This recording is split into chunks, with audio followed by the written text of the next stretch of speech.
Je vais, voilà, je vais ouvrir cette séance du groupe de travail sur l'observation transfrontalière. Merci à tous d'être présents. Voilà, vous avez un ordre du jour un peu de la réunion d'aujourd'hui avec une introduction là qu'on va réaliser juste après avec l'ANCT. Ensuite, un tour de table sur des points d'actualité sur l'observation transfrontalière. Et ensuite, deux présentations. Alors, une présentation sur les flux résidentiels transfrontaliers depuis le Luxembourg réalisée par la GAP. Et ensuite, une présentation du projet Observalp par nos collègues de la métropole Nice-Côte d'Azur et de l'agence d'urbanisme azuréenne. Voilà, avant de terminer sur des synthèses et des suites. Chaque fois, il y aura des possibilités d'échange et de réaction sur ces différentes interventions. Alors, pour, voilà, pour commencer, euh, donc nous sommes ravis de vous accueillir dans cette nouvelle réunion du groupe de travail sur l'observation transfrontalière. Donc, c'est la troisième réunion du groupe. Aujourd'hui, nous sommes j'avais noté plus d'une quarantaine de personnes inscrites, donc ça montre aussi l'intérêt de ce groupe et l'engouement qu'il peut susciter. C'est un groupe co-organisé enfin copiloté par la MOT et l'Agence nationale de la cohésion des territoires. Et la première réunion avait eu lieu en octobre 2022 à la NCT. Et lors de cette réunion, l'ambition de ce groupe a été de travailler sur les enjeux d'observation et en particulier des questions d'économie, d'emploi à travers l'observation transfrontalière. Une nouvelle réunion a eu lieu en avril 2023. Et lors de cette réunion, nous avons échangé sur les questions de l'observation des flux relatifs à l'emploi, aux flux commerciaux et également aux flux touristiques via notamment l'utilisation de données mobiles. Euh, donc aujourd'hui, pour cette troisième réunion, on poursuit notre travail de compréhension des flux transfrontaliers et du fonctionnement des bassins de vie transfrontaliers. Et donc nous aurons des interventions qui iront dans ce sens. Je voulais juste, peut-être avant de passer la parole à Hélène pour pour la co-animation, donner la parole à Maximilien Dubois pour l'ANCT pour nous dire un mot d'ouverture. Effectivement, merci beaucoup. Déjà, je vais me présenter parce que c'est la première fois que je participe à ce groupe de travail. Donc, Maxime Dubois, je suis chef de projet études et partenariats et je suis également en charge du secrétariat de l'Observatoire des territoires. Donc, on y reviendra un peu plus tard hein, sur l'Observatoire des territoires. Je rappelle plus généralement, et je parle également au nom de Sylviane Le Guyada qui nous rejoindra aux alentours de 15 heures, que pour nous, c'est vraiment primordial de mieux comprendre un peu comment s'articulent les flux, les mobilités entre les territoires frontaliers. Donc, on a déjà des informations, des données, hein, notamment sur l'Observatoire des territoires qui sont partagées, mais à l'échelle des territoires qui sont proches des frontières. Mais ce qui est intéressant, c'est cette notion de flux, d'échange.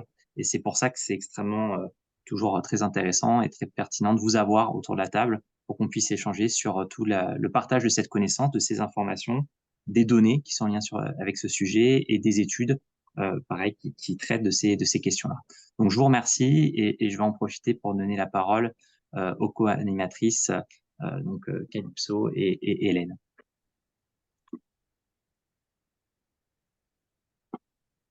Bonjour, je ne sais pas si Calypso est là. Euh,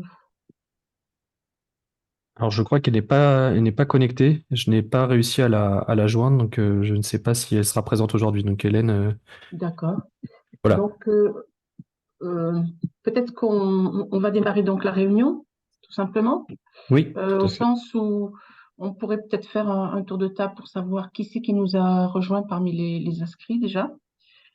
Et puis après, suivre le déroulé donc qu'on s'est donné.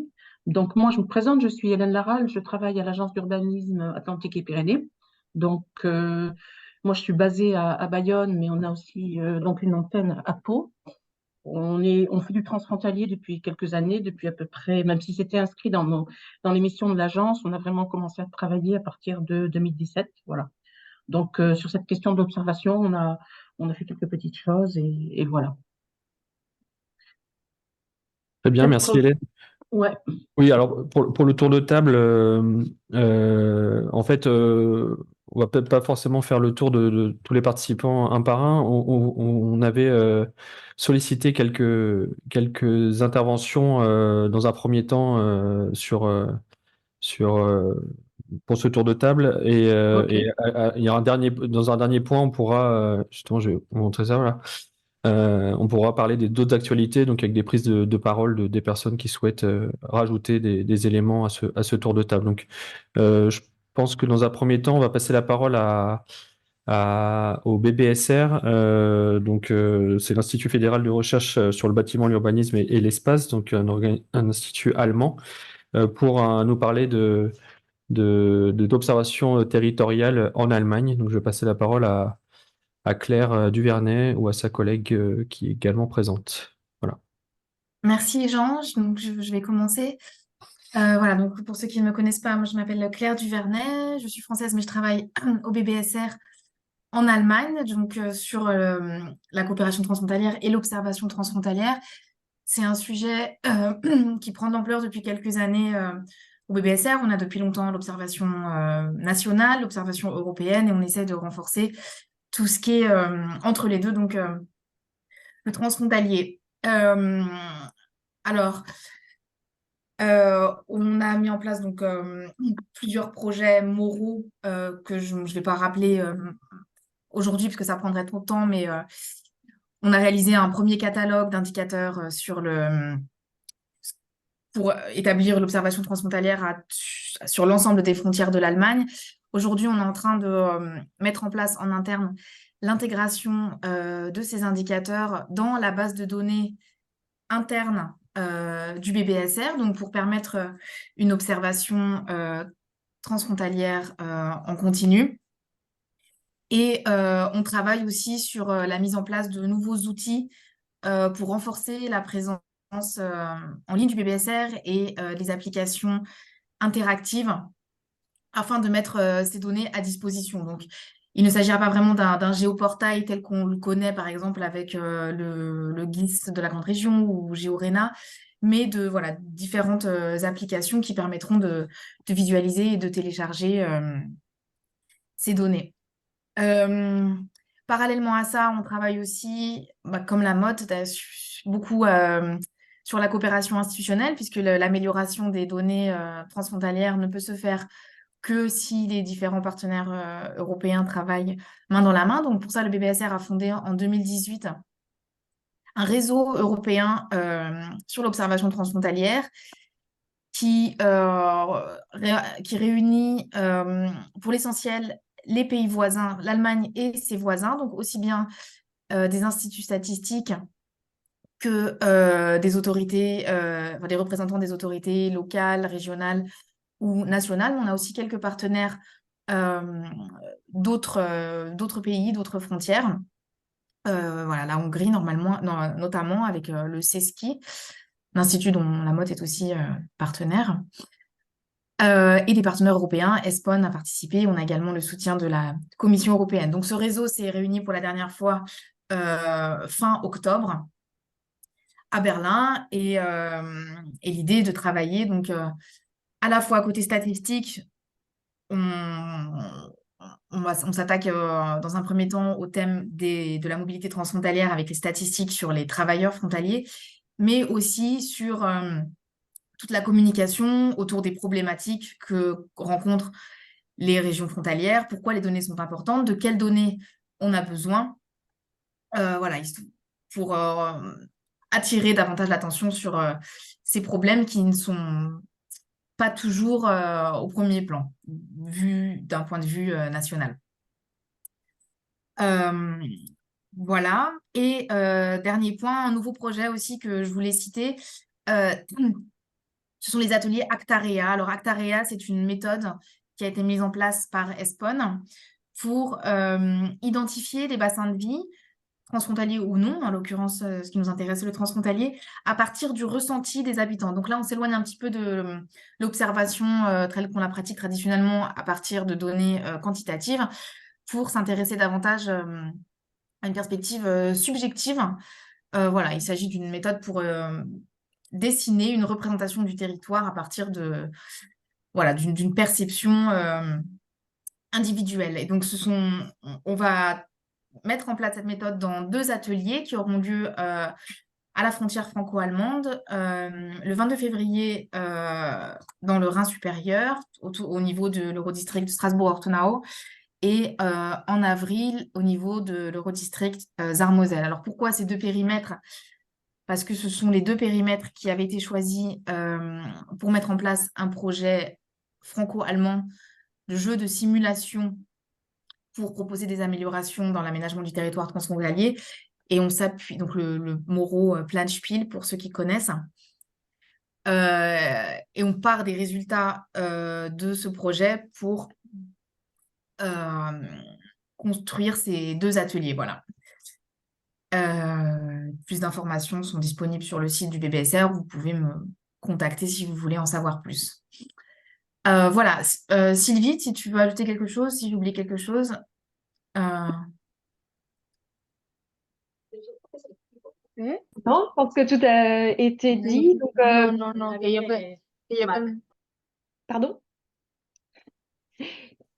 Oui, je pense que tout a été dit. Donc, moi, je suis une collègue de Claire, française également au BBSR, et je travaille donc principalement sur l'observation donc au niveau fédéral allemand, mais je soutiens Claire sur les sujets transfrontaliers, et donc notamment l'intégration des données transfrontalières dans notre base de données, ainsi que la visualisation des données, etc. Voilà.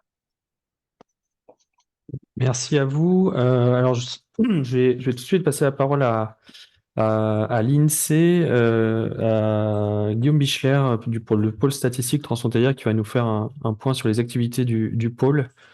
Guillaume, je ne sais pas si vous êtes là. Oui, Oui, vous m'entendez bien? C'est bon? oui, c'est bon. Oui, ok, parfait. Donc, bonjour à tous. Donc, moi, je suis Guillaume Bichler, donc je suis responsable du pôle des statistiques transfrontalières à l'INSEE. Et je vais vous donner un peu les travaux principaux qu'on a menés en 2023 au PST, et aussi un peu les quelques perspectives de travaux 2024. Je rappelle juste quand même en préambule que donc, on est une petite équipe qui est localisée à Nancy de 4 personnes, et qu'on a vocation en fait à s'intéresser aux transfrontaliers sur l'ensemble des frontières de la France avec ses pays voisins, mais on a des collègues qui travaillent dans des services études diffusion de l'INSEE régionaux sur des périmètres plus locaux. Et donc, ils vont un peu plus dans le détail de certaines thématiques, mais sur leur propre territoire. Nous, on essaie d'avoir une vue d'ensemble. Donc, je vais essayer de faire assez court quand même. Donc, on a beaucoup travaillé sur le sujet des travailleurs frontaliers en 2023, donc notamment avec Claire, qui est le BBSR, et la MOT aussi. Donc, on peut d'abord citer donc, les travaux qu'on a menés dans le cadre du groupe de travail du CCT franco-allemand, avec une comparaison entre des sources, la source française qui permet de mesurer les flux de frontaliers sortants, donc qui résident en France, qui travaillent en Allemagne, c'est la source recensement, qu'on a comparé à la source de la Bundesagentur für Arbeit, qui est la source BA de l'assurance sociale allemande. Et donc, les travaux de ce groupe ont permis d'identifier déjà les différences de concept et de champ entre les 2 sources, de regarder la comparabilité en termes quantitativement. On a vu que c'était relativement bien comparable à la fois en niveau et en évolution, même s'il y a des choses à creuser, surtout sur l'année 2020 avec l'impact du Covid notamment. Et ces travaux ont mené donc à l'écriture d'un communiqué par Claire en fin d'année dernière pour le GT. Sur la partie, donc ça c'est la partie frontalier sortant de la France vers l'Allemagne. Côté PST, on a aussi travaillé sur le flux inverse, donc qui est un peu moins étudié, en tout cas à l'INSEE, parce que les flux sont moindres par rapport aux frontaliers sortants. C'est donc les personnes qui résident à l'étranger et qui viennent travailler en France. Donc on a pour ça mobilisé une source INSEE qui s'appelle la base tout salarié, la BTS, qui est une source employeur, qui permet d'appréhender du coup sur la base donc, de ces déclarations d'entreprise et d'établissement employeur, qui permet d'appréhender les salariés qui résident à l'étranger et qui viennent travailler en France. Donc on a travaillé là-dessus sur un groupe de travail en interne à l'INSEE, mais aussi avec des partenaires comme l'OIE, la MOT, la NCT, la région Grand Est. Et l'objectif de ce travail, c'est de définir des indicateurs de calcul de ces flux, plusieurs types d'indicateurs pour mesurer différents types de profils de travail, de travailleurs frontaliers. Et on travaille aussi, on poursuit ce travail en 2024 sur des données exploratoires pour avoir la commune de résidence à l'étranger, pour avoir des flux de commune à commune avec cette source. Parce qu'actuellement, on n'a que le pays de résidence dans la source BTS. Et toujours sur le sujet des frontaliers, on a aussi travaillé avec des collègues des régions concernées sur la frontière suisse, notamment sur une source de l'OFS, la STAF, une source conjoncturelle sur les frontaliers, toujours dans l'idée de comparer des sources conjoncturelles étrangères avec des sources plus structurelles comme le recensement côté français. Et toujours sur le frontalier, on a aussi travaillé avec la CNAM, qui est aussi une source qu'on pourrait envisager d'exploiter pour les flux, même si actuellement elle n'est pas tellement exploitable. Donc ça, c'est sur le volet des travailleurs frontaliers.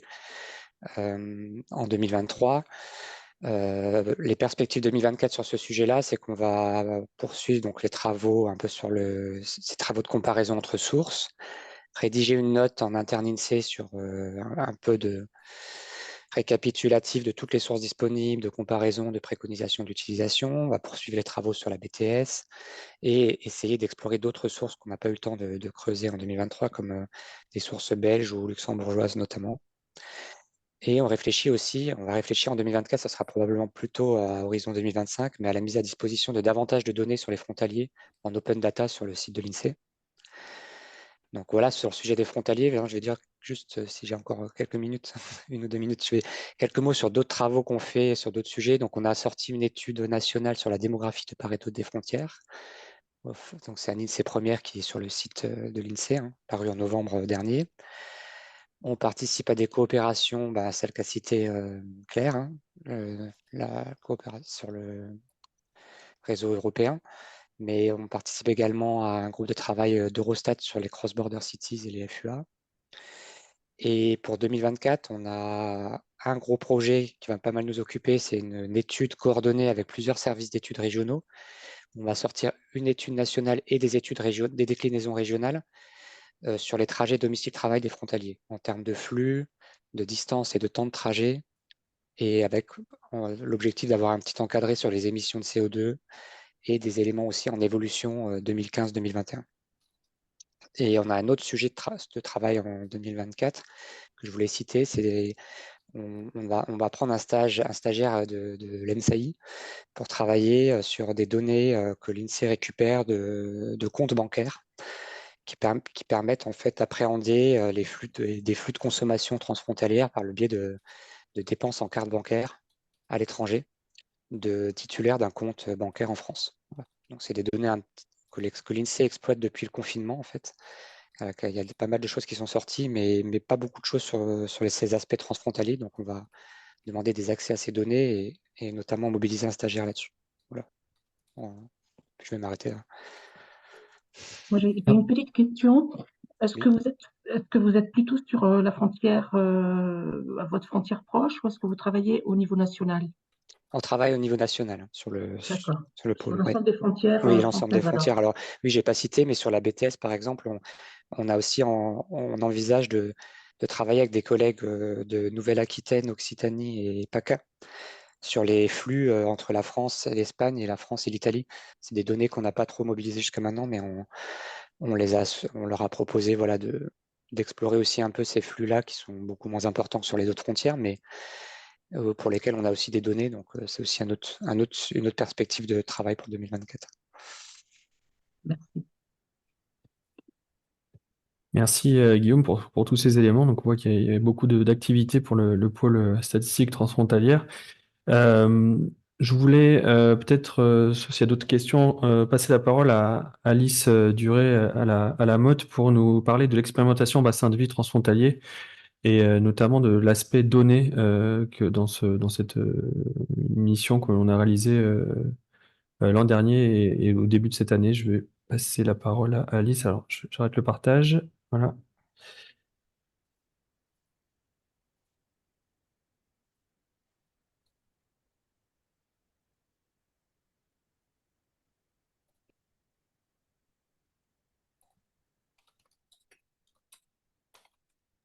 Merci Jean. Est-ce que vous voyez bien tous l'écran? Oui, oui, On oui. voit. Alors, je ne vais pas rentrer trop dans tout le détail, mais c'est pour faire un petit point d'information sur ce projet qui est en cours du coup depuis une année à la MOT, qui a été lancé donc toute fin 2022 et là on est sur la dernière phase de l'expérimentation. Donc pour les personnes qui ne sauraient pas exactement de quoi il s'agit, c'est un projet multipartenarial donc avec 16 partenaires de la mode qui a été lancé dans le but d'objectiver des bassins de vie transfrontaliers parce que c'est une notion qui est de plus en plus utilisée, mais dont on a du mal un petit peu à saisir précisément les contours. Donc voilà, il y avait plusieurs objectifs au départ. C'était objectiver cette notion et permettre de construire une méthodologie d'identification des bassins de vie transfrontaliers avec aussi une façon de les représenter cartographiquement. Et ensuite, voilà, essayer de cerner un peu les enjeux qui sont propres à ces territoires et quels principes ou moyens d'action on peut mobiliser pour mettre en place des actions adaptées aux enjeux spécifiques des territoires transfrontaliers. Euh, donc voilà, juste pour information, on a eu 5 sites pilotes aux frontières françaises. Donc voilà, donc par exemple l'Eurodistrict Pamina, j'ai cru voir que Patrice Arster était là. Et donc on a mené voilà, un travail en collaboration avec les partenaires sur ces 5 sites pendant un an. Euh, et donc la partie qui nous intéresse plus ici, c'est plutôt la partie méthodologique qui a été la première phase notamment du projet, où on a cherché à donc construire une méthodologie qui permette d'identifier un petit peu les périmètres en tout cas de ces bassins de vie transfrontaliers et de les définir. Donc on a utilisé une méthodologie en deux parties. Une première plutôt quantitative interne à la mode où on a fait une analyse comparative de différentes définitions et conceptualisations de la centralité territoriale en France et dans les pays voisins, donc en partant de la définition INSEE des bassins de vie transfrontaliers. Et ensuite, on a croisé différentes bases de données, notamment quantitatives et de la géodata, donc à partir de bases européennes comme ESPON, mais aussi voilà, la géodata transfrontalière, SIG Grande Région, GeoRENA, et des bases INSEE qu'on a réussi à coupler avec des données géographiques. À partir de ces données-là, on a réussi à construire une méthodologie, essayer de représenter des territoires. Et dans un second temps, on a un petit peu essayé d'avoir une approche un peu plus qualitative, où on a testé un peu ces représentations auprès des partenaires locaux, pour permettre un petit peu d'affiner certaines représentations et de les confronter avec un petit peu le vécu des personnes qui sont sur le terrain. Donc pour vous donner un petit peu une idée, on a essayé de mêler des critères à la fois plutôt fonctionnels, donc sur voilà, les flux de travailleurs frontaliers avec des aires urbaines fonctionnelles, les continuités urbaines, avec des données un petit peu plus qui représentent la gouvernance des territoires transfrontaliers, donc soit à partir des projets de coopération, donc des zones fonctionnelles interrègles, par exemple en prenant les PITER pour le programme Alcotra sur le franco-italien, et en représentant aussi les structures de gouvernance transfrontalières comme les GECT et GLCT. Et l'idée, c'était de superposer un petit peu les périmètres des zones fonctionnelles et des zones plus institutionnelles pour voir si elles se recoupaient et prendre en compte les différentes dimensions constitutives des bassins de vie transfrontaliers qui ne sont pas que des territoires fonctionnels et pas que des territoires de gouvernance, mais justement la cohabitation et l'interaction entre les deux. Et donc, pour chacun des critères que vous voyez à l'écran, on a essayé de trouver des données qui soient représentables cartographiquement. Ça a été plus ou moins facile. On avait plus de données côté français, notamment grâce aux données de l'INSEE, voilà, où on pouvait avoir la commune de départ des frontaliers et la commune d'arrivée. C'était moins vrai dans l'autre sens. Et donc, pour vous donner juste un exemple, euh, on a fait ce travail, par exemple, sur le site Pamina. Et donc, vous pouvez voir que les périmètres qu'on a définis sont quand même plus détaillés côté français parce qu'on avait plus de données que côté allemand où on a moins pu affiner. Et c'est aussi tout le travail qui a été cité donc, de l'INSEE et de la MOT aussi dans le cadre du CCT d'affiner un petit peu ces données de représentation. Et voilà, pour terminer, on a aussi dressé un petit peu une liste des limites auxquelles on a été confronté en tant qu'utilisateur de données dans ce travail, donc notamment dans les données quantitatives sur voilà on a des données qui commencent à être un petit peu plus accessibles en termes de flux de travailleurs frontaliers, même si elles sont pas toujours aussi fines d'un côté que de l'autre. Mais par exemple, voilà, en termes de flux de consommation ou flux voilà, de loisirs, etc., on a encore du mal à avoir des données fiables et fines.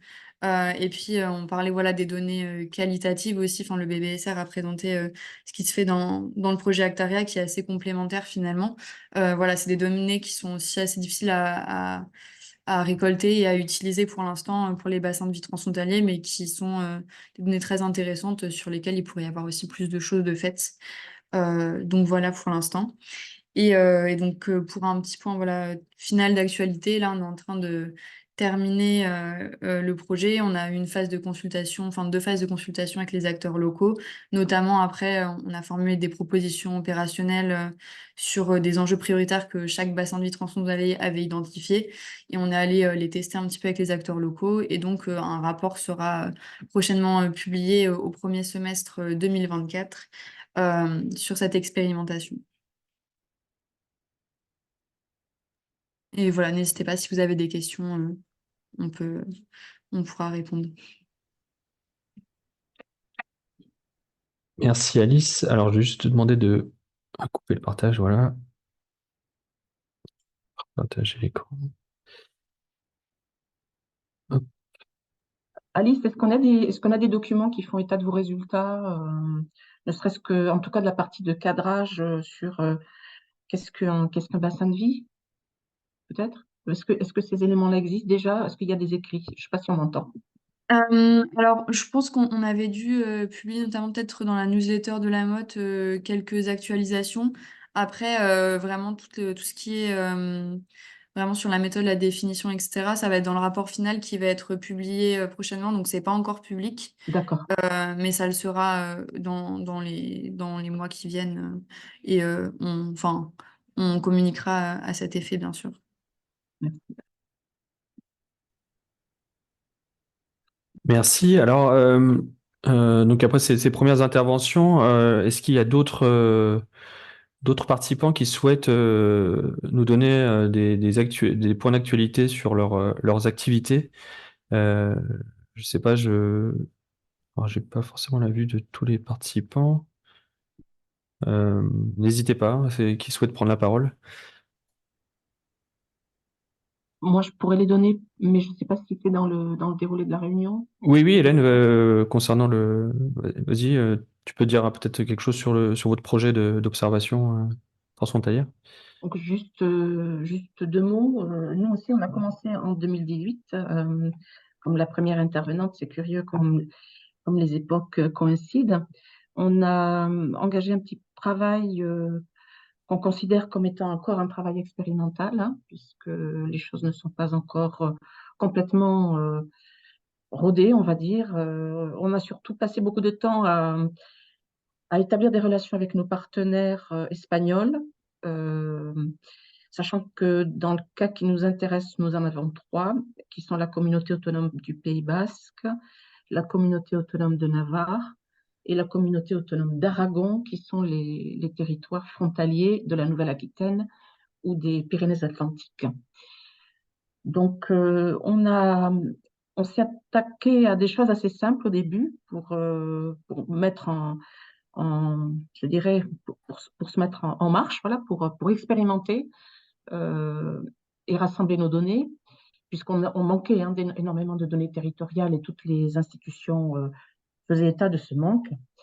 Et on a sorti un premier document qui s'appelle DataPass et qui portait sur le territoire, tout simplement, et sur la démographie, sachant que ça nous a permis quand même de bien poser les bases des fonds de cartes pour pouvoir ensuite avancer Et puis aussi définir des repères géographiques, ça c'est important, qui nous soient communs, parce que notre territoire, c'est quand même globalement du territoire naturel, avec un territoire urbain qui est sur la côte, mais le territoire naturel, justement, est assez faiblement représenté. Et ensuite, nous avons engagé un travail sur le commerce, le territoire et le commerce. Et là, nous avons été chercher des données qui n'étaient pas centralisées dans les instituts nationaux, mais plutôt centralisées dans les instituts régionaux, voire des instituts privés, hein, puisque sur la question du commerce, on peut aller chercher un certain nombre de données qui ne sont pas forcément en open data. Et donc, on s'est mis d'accord sur un certain nombre d'indicateurs qui représentent l'intensité de l'activité commerciale dans les territoires, sachant que cette question du commerce fait partie des grands sujets transfrontaliers, puisqu'ici, sur ce territoire, comme le disait le monsieur de l'INSEE, les flux domicile-travail ne sont pas très importants. En revanche, les flux de consommation et les flux de loisirs sont importants et de plus en plus ont pris beaucoup d'importance ces dernières années. Et à partir de là, nous avons commencé à élaborer un pré-projet que nous envisageons présenter à l'Interreg, qui s'appelle ici POCTEFA, et nous avons travaillé pendant à peu près 2 ans à la définition de ce qu'était pour nous un observatoire transfrontalier, ce qui nous a beaucoup aidé à nous comprendre, à nous connaître. Et on est tous assez convaincus du fait que l'observatoire doit nous servir à élaborer nos politiques locales. Et voilà, nous en sommes là. Nous avons depuis édité un autre database sur le logement, qui d'ailleurs est en train qui donne lieu à des séminaires, qui donne lieu à des cours d'été, qui donne lieu peut-être à d'autres projets Interreg, voilà, qui finalement fait naître d'autres projets. Donc, on est assez content de ce database. Et comme nous sommes sur un territoire où les flux transfrontaliers ne sont pas très conséquents et où parler d'un bassin de vie, du coup, ça ne semble pas forcément évident, on s'attaque au paysage et on essaie de le faire de manière assez rapide, assez light, sur des formats qui ne soient pas trop lourds en termes d'investissement, en temps de travail. Voilà. Et on le fait chaque fois, toujours de façon transfrontalière, en distribuant, je veux dire, le travail de cartographie, le travail de définition des indicateurs, le travail d'élaboration du récit, donc en faisant une sorte de partage de ces travaux, puisque nous n'avons pas de gouvernance et nous n'avons pas de budget qui soit véritablement assigné à nos travaux transfrontaliers pour l'instant. Voilà, j'ai résumé notre travail et nous attendons donc l'axe que s'ouvre chez nous, l'axe de la gouvernance et le POCTEFA qui va aller avec. Voilà. Merci Hélène. On parlera un peu plus tard dans la réunion d'un projet justement qui a émergé sur le franco-italo-monégasque. Donc c'est un peu voilà, dans des temporalités proches, donc ça pourrait être intéressant justement d'échanger sur ce point. Je vais passer la parole à Jean-Baptiste Vandeville pour le département des Ardennes qui souhaite prendre la parole. Oui, bonjour à tous et tous. Je vais intervenir au niveau du franco-belge parce que ma collègue de la préfecture des Hauts-de-France qui devait être présente malheureusement a eu des problèmes pour venir. Donc, elle m'a prévenu que malheureusement, elle ne serait pas présente. Donc, je vais intervenir au nom des autorités partenaires de la zone France-Wallonie-Vlaanderen. Donc, à notre niveau, dans le cadre du programme Interreg 6 France-Wallonie-Vlaanderen, nous sommes en train d'élaborer un projet mené par les autorités partenaires du programme qui aura pour objectif de mettre en place un observatoire sur notre frontière. Alors, il faut quand même préciser et rappeler que notre frontière est très hétérogène, donc il n'y a pas du tout, je dirais, les mêmes intérêts, les mêmes données intéressantes le long de cette frontière qui fait quand même 620 km. Donc, il y a des endroits où effectivement nous avons des choses au niveau de tout ce qui va être travailleurs frontaliers. Par contre, il y a d'autres endroits, comme par exemple la partie de territoire qui me concerne, où ça sera un peu plus visiblement comme cela se passe en Espagne, où ça sera plus effectivement des flux de loisirs, des flux de commerce, donc des choses comme ça. Donc, et là aussi, je dirais que jusqu'à présent, nous avons simplement des ressentis et des commentaires d'acteurs, notamment commerciaux, sur ces questions-là, mais peu ou pas de données chiffrées. Donc, c'est quelque chose sur lequel nous sommes assez attentifs. Donc, voilà en quelques mots ce que je peux vous dire pour le franco-belge. Merci Jean-Baptiste. Alors, est-ce qu'il y a d'autres... il nous reste 4 minutes avant de passer aux présentations. Je ne sais pas s'il y a une prise de parole de d'autres territoires.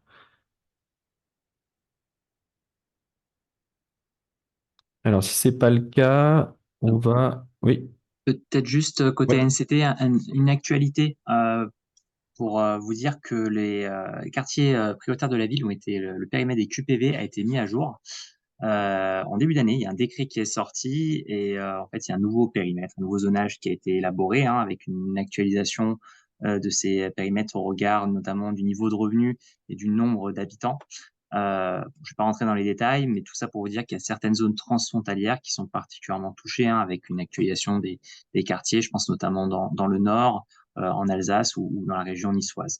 Donc, je vous invite à consulter un peu le décret en question ou à voir un peu les mises à jour qui ont pu être faites sur le site de Sigeville notamment, où vous pouvez retrouver les nouveaux zonages. Voilà. C'était juste un petit point d'actualité que je voulais faire. Merci Maximilien. Alors, je vois que Leire pour le GECT 9 a levé la main. Je vous passe la parole. Oui, bonjour à tous.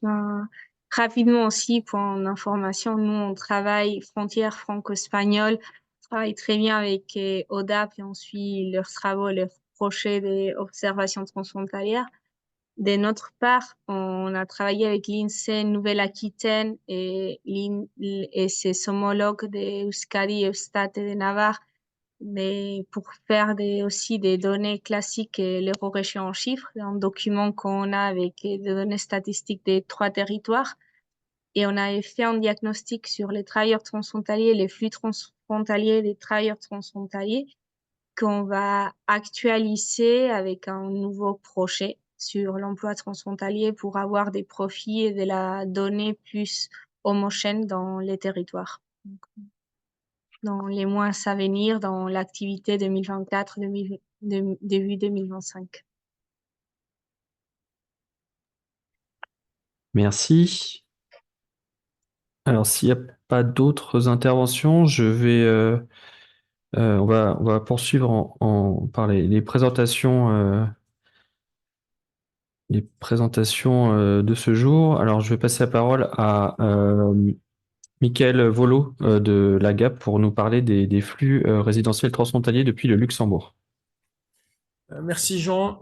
Bonjour à toutes, bonjour à tous. Donc moi rapidement je vais me présenter. Donc Mickaël Volo, je suis chargé d'études conditions de vie et observation transfrontalière à la GAP, donc l'agence d'urbanisme Lorraine Nord. Donc l'agence elle a été créée en 93, labellisée agence d'urbanisme en 2000 et nous depuis les origines on travaille sur le fait transfrontalier. Voilà, donc là, je vais vous présenter un travail qu'on a fait récemment, où en fait, on a essayé de mesurer l'impact du Luxembourg dans nos flux résidentiels vers le Nord Lorrain, et notamment les conséquences en termes d'immobilier. Puis on s'est interrogé aussi sur le profil de ces populations. Vas-y, Jean, tu peux dérouler. Vas-y. Voilà, donc juste pour contextualiser, il faut bien comprendre que dans le Nord Lorrain, les migrations sont la clé pour comprendre l'évolution de la démographie. Donc le territoire AGAP, c'est la petite zone en violet que vous avez sur le Nord Lorrain. On est à plus de 3600 habitants sur la période 2013-2018 et on a un sol migratoire de plus de 3900. On observe la même chose à l'échelle du pôle métropolitain frontalier. On est à plus de 7000 habitants et on a un sol migratoire de quasiment plus de 5300. Et donc, en fait, on se rend compte que ce constat, en fait, il est valable que pour les territoires qui sont sous forte influence frontalière. En fait, même si on est dans le Nord Lorrain, dès qu'on commence à s'éloigner un petit peu, on n'a plus une croissance démographique et un sol migratoire excédentaire. En fait, dès qu'on s'éloigne, le sol migratoire devient rapidement déficitaire, ou alors, même s'il est positif, en fait, il ne permet pas de compenser un déficit du solde naturel. Quand vous êtes sur la carte sur Orne-Lorraine Confluence, par exemple, c'est un territoire qui, même s'il n'est pas très très loin en termes de temps de la frontière, c'est un territoire qui en bénéficie beaucoup moins que quand on est sur les territoires qui sont tout de suite derrière la frontière. Vas-y, Jean.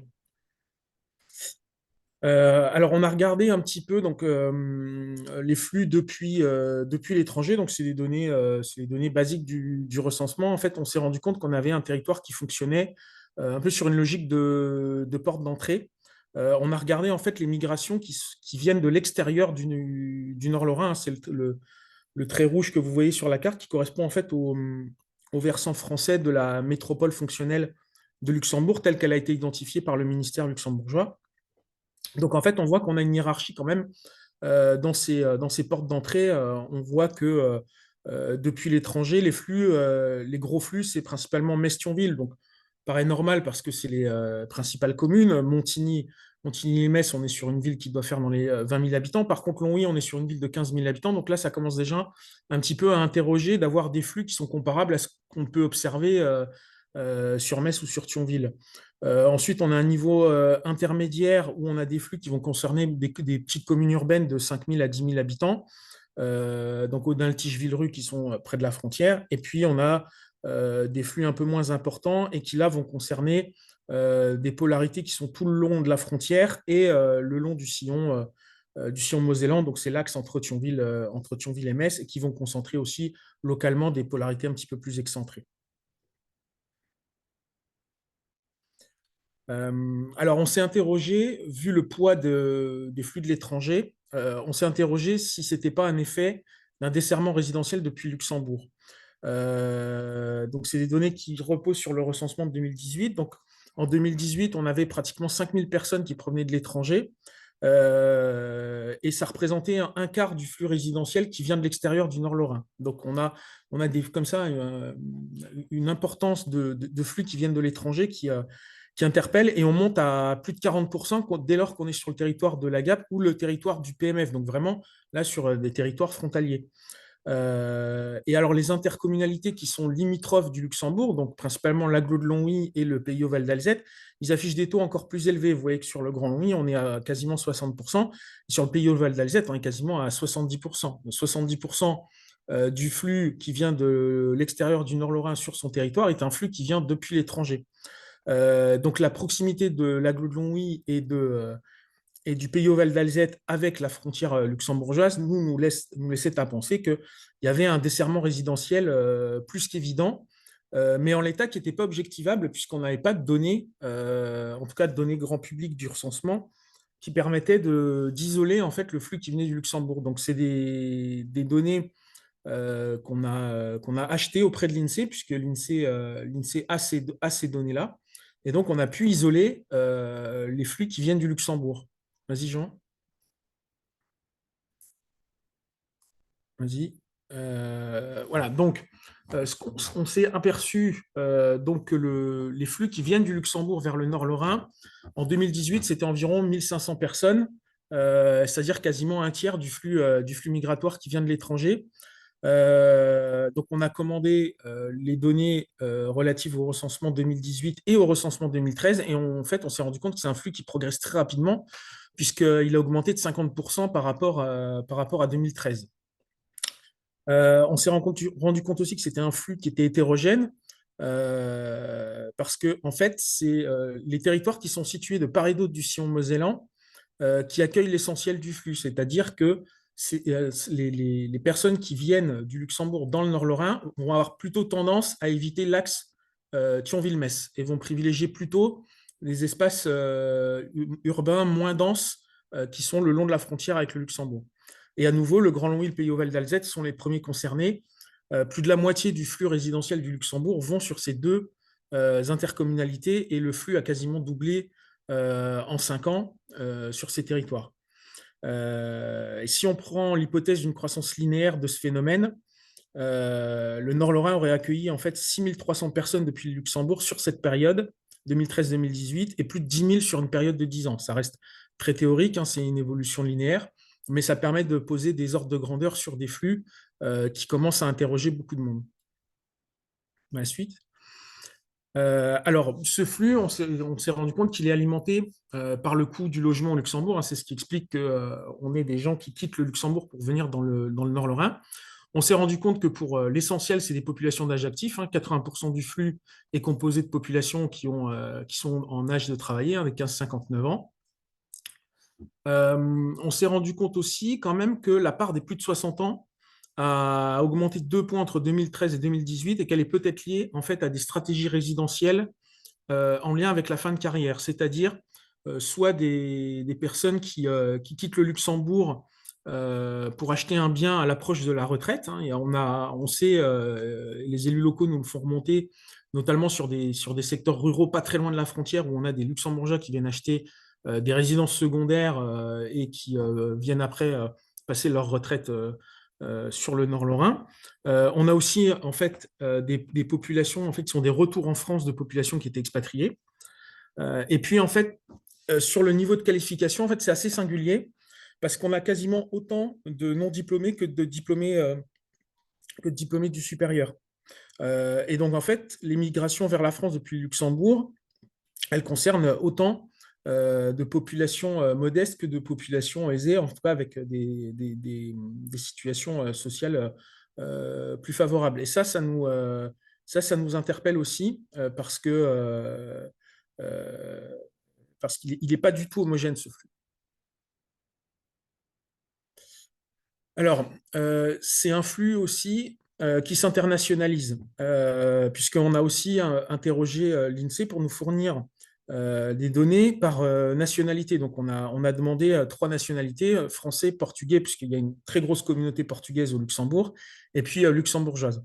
Et en fait, en 5 ans, on voit que la part de français est passée de plus de 50% à 37% du flux, au profit des ressortissants portugais. On voit que sur 2013-2018, le flux de ressortissants portugais a plus que doublé, mais aussi de luxembourgeois, puisque ça a progressé de 74%. Et ça, cette évolution, elle est directement liée au marché du logement au Luxembourg et au contexte social, puisque le Luxembourg a un risque de pauvreté de 30%. Et donc, on a des classes modestes et de plus en plus de classes moyennes en fait, qui franchissent la frontière pour pouvoir accéder à un logement. Et ça devient vraiment compliqué puisque même des Luxembourgeois aujourd'hui n'ont plus les moyens d'habiter dans leur pays et se pressent sur le Nord-Lorrain.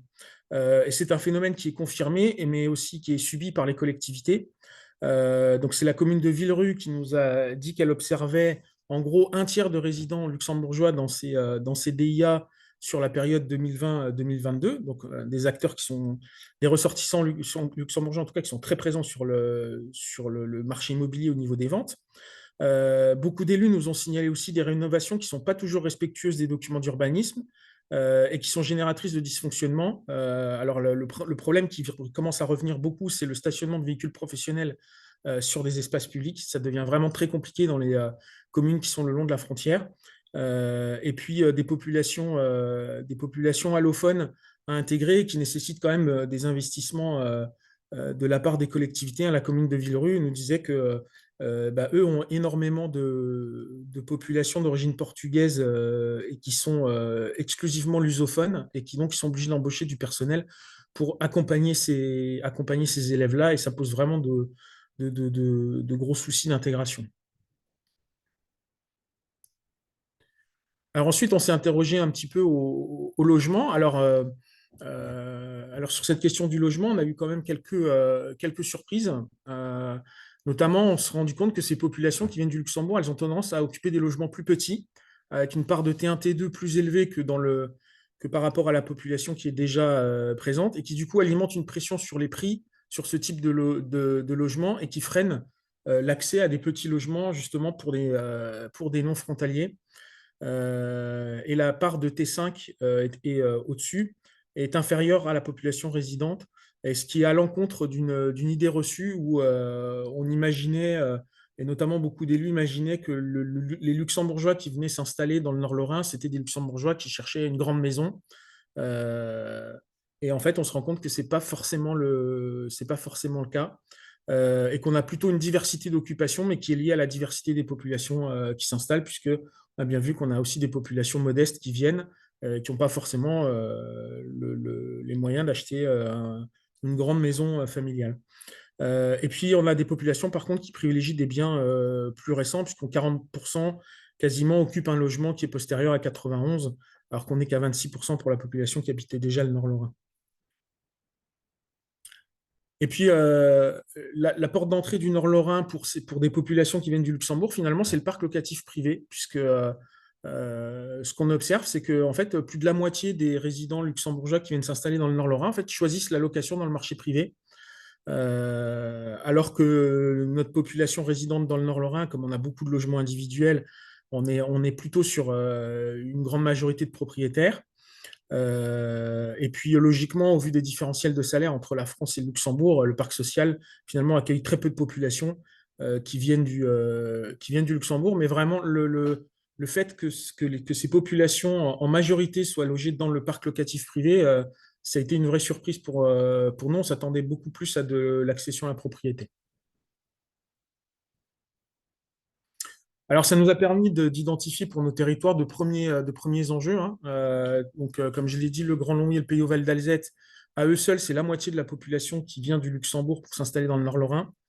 Compte tenu des tensions extrêmes sur le marché du logement au Luxembourg, et même si aujourd'hui, le contexte fait que les prix ont tendance à baisser au Luxembourg, on peut penser que ce phénomène va quand même continuer à se renforcer dans les années à venir parce que le Luxembourg est sur une dynamique de création d'emplois et de croissance démographique très, très forte, hein. Ils ont la croissance démographique la plus rapide de l'Union européenne. Donc la pression sur le logement, en tout cas au Luxembourg, a priori, va pas se réduire. Et donc, compte tenu de ces éléments, nous, le message qu'on fait passer à nos territoires, c'est qu'il est primordial de maintenir une politique logement diversifiée parce que l'offre locative privée, c'est la solution privilégiée par les populations qui proviennent du Luxembourg, donc qui alimente le moteur démographique. Qu'il faut maintenir un marché de l'accession parce que ça correspond à une partie des besoins des populations locales, mais aussi qui viennent du Luxembourg, avec un défi de taille, c'est celui de produire une offre abordable pour les non-frontaliers, parce qu'on commence à voir aussi de gros soucis en termes de recrutement, aussi bien dans les collectivités que dans le public pour des ménages non-frontaliers qui n'arrivent plus à se loger. Et puis, le pendant qui va avec, c'est de maintenir le développement d'une offre locative sociale parce que c'est le seul élément aujourd'hui qui permet d'amortir le coût du logement pour des populations non frontalières aux revenus modestes, mais aussi intermédiaires face à la hausse des coûts du logement. Voilà, moi j'ai terminé. Si vous avez des questions.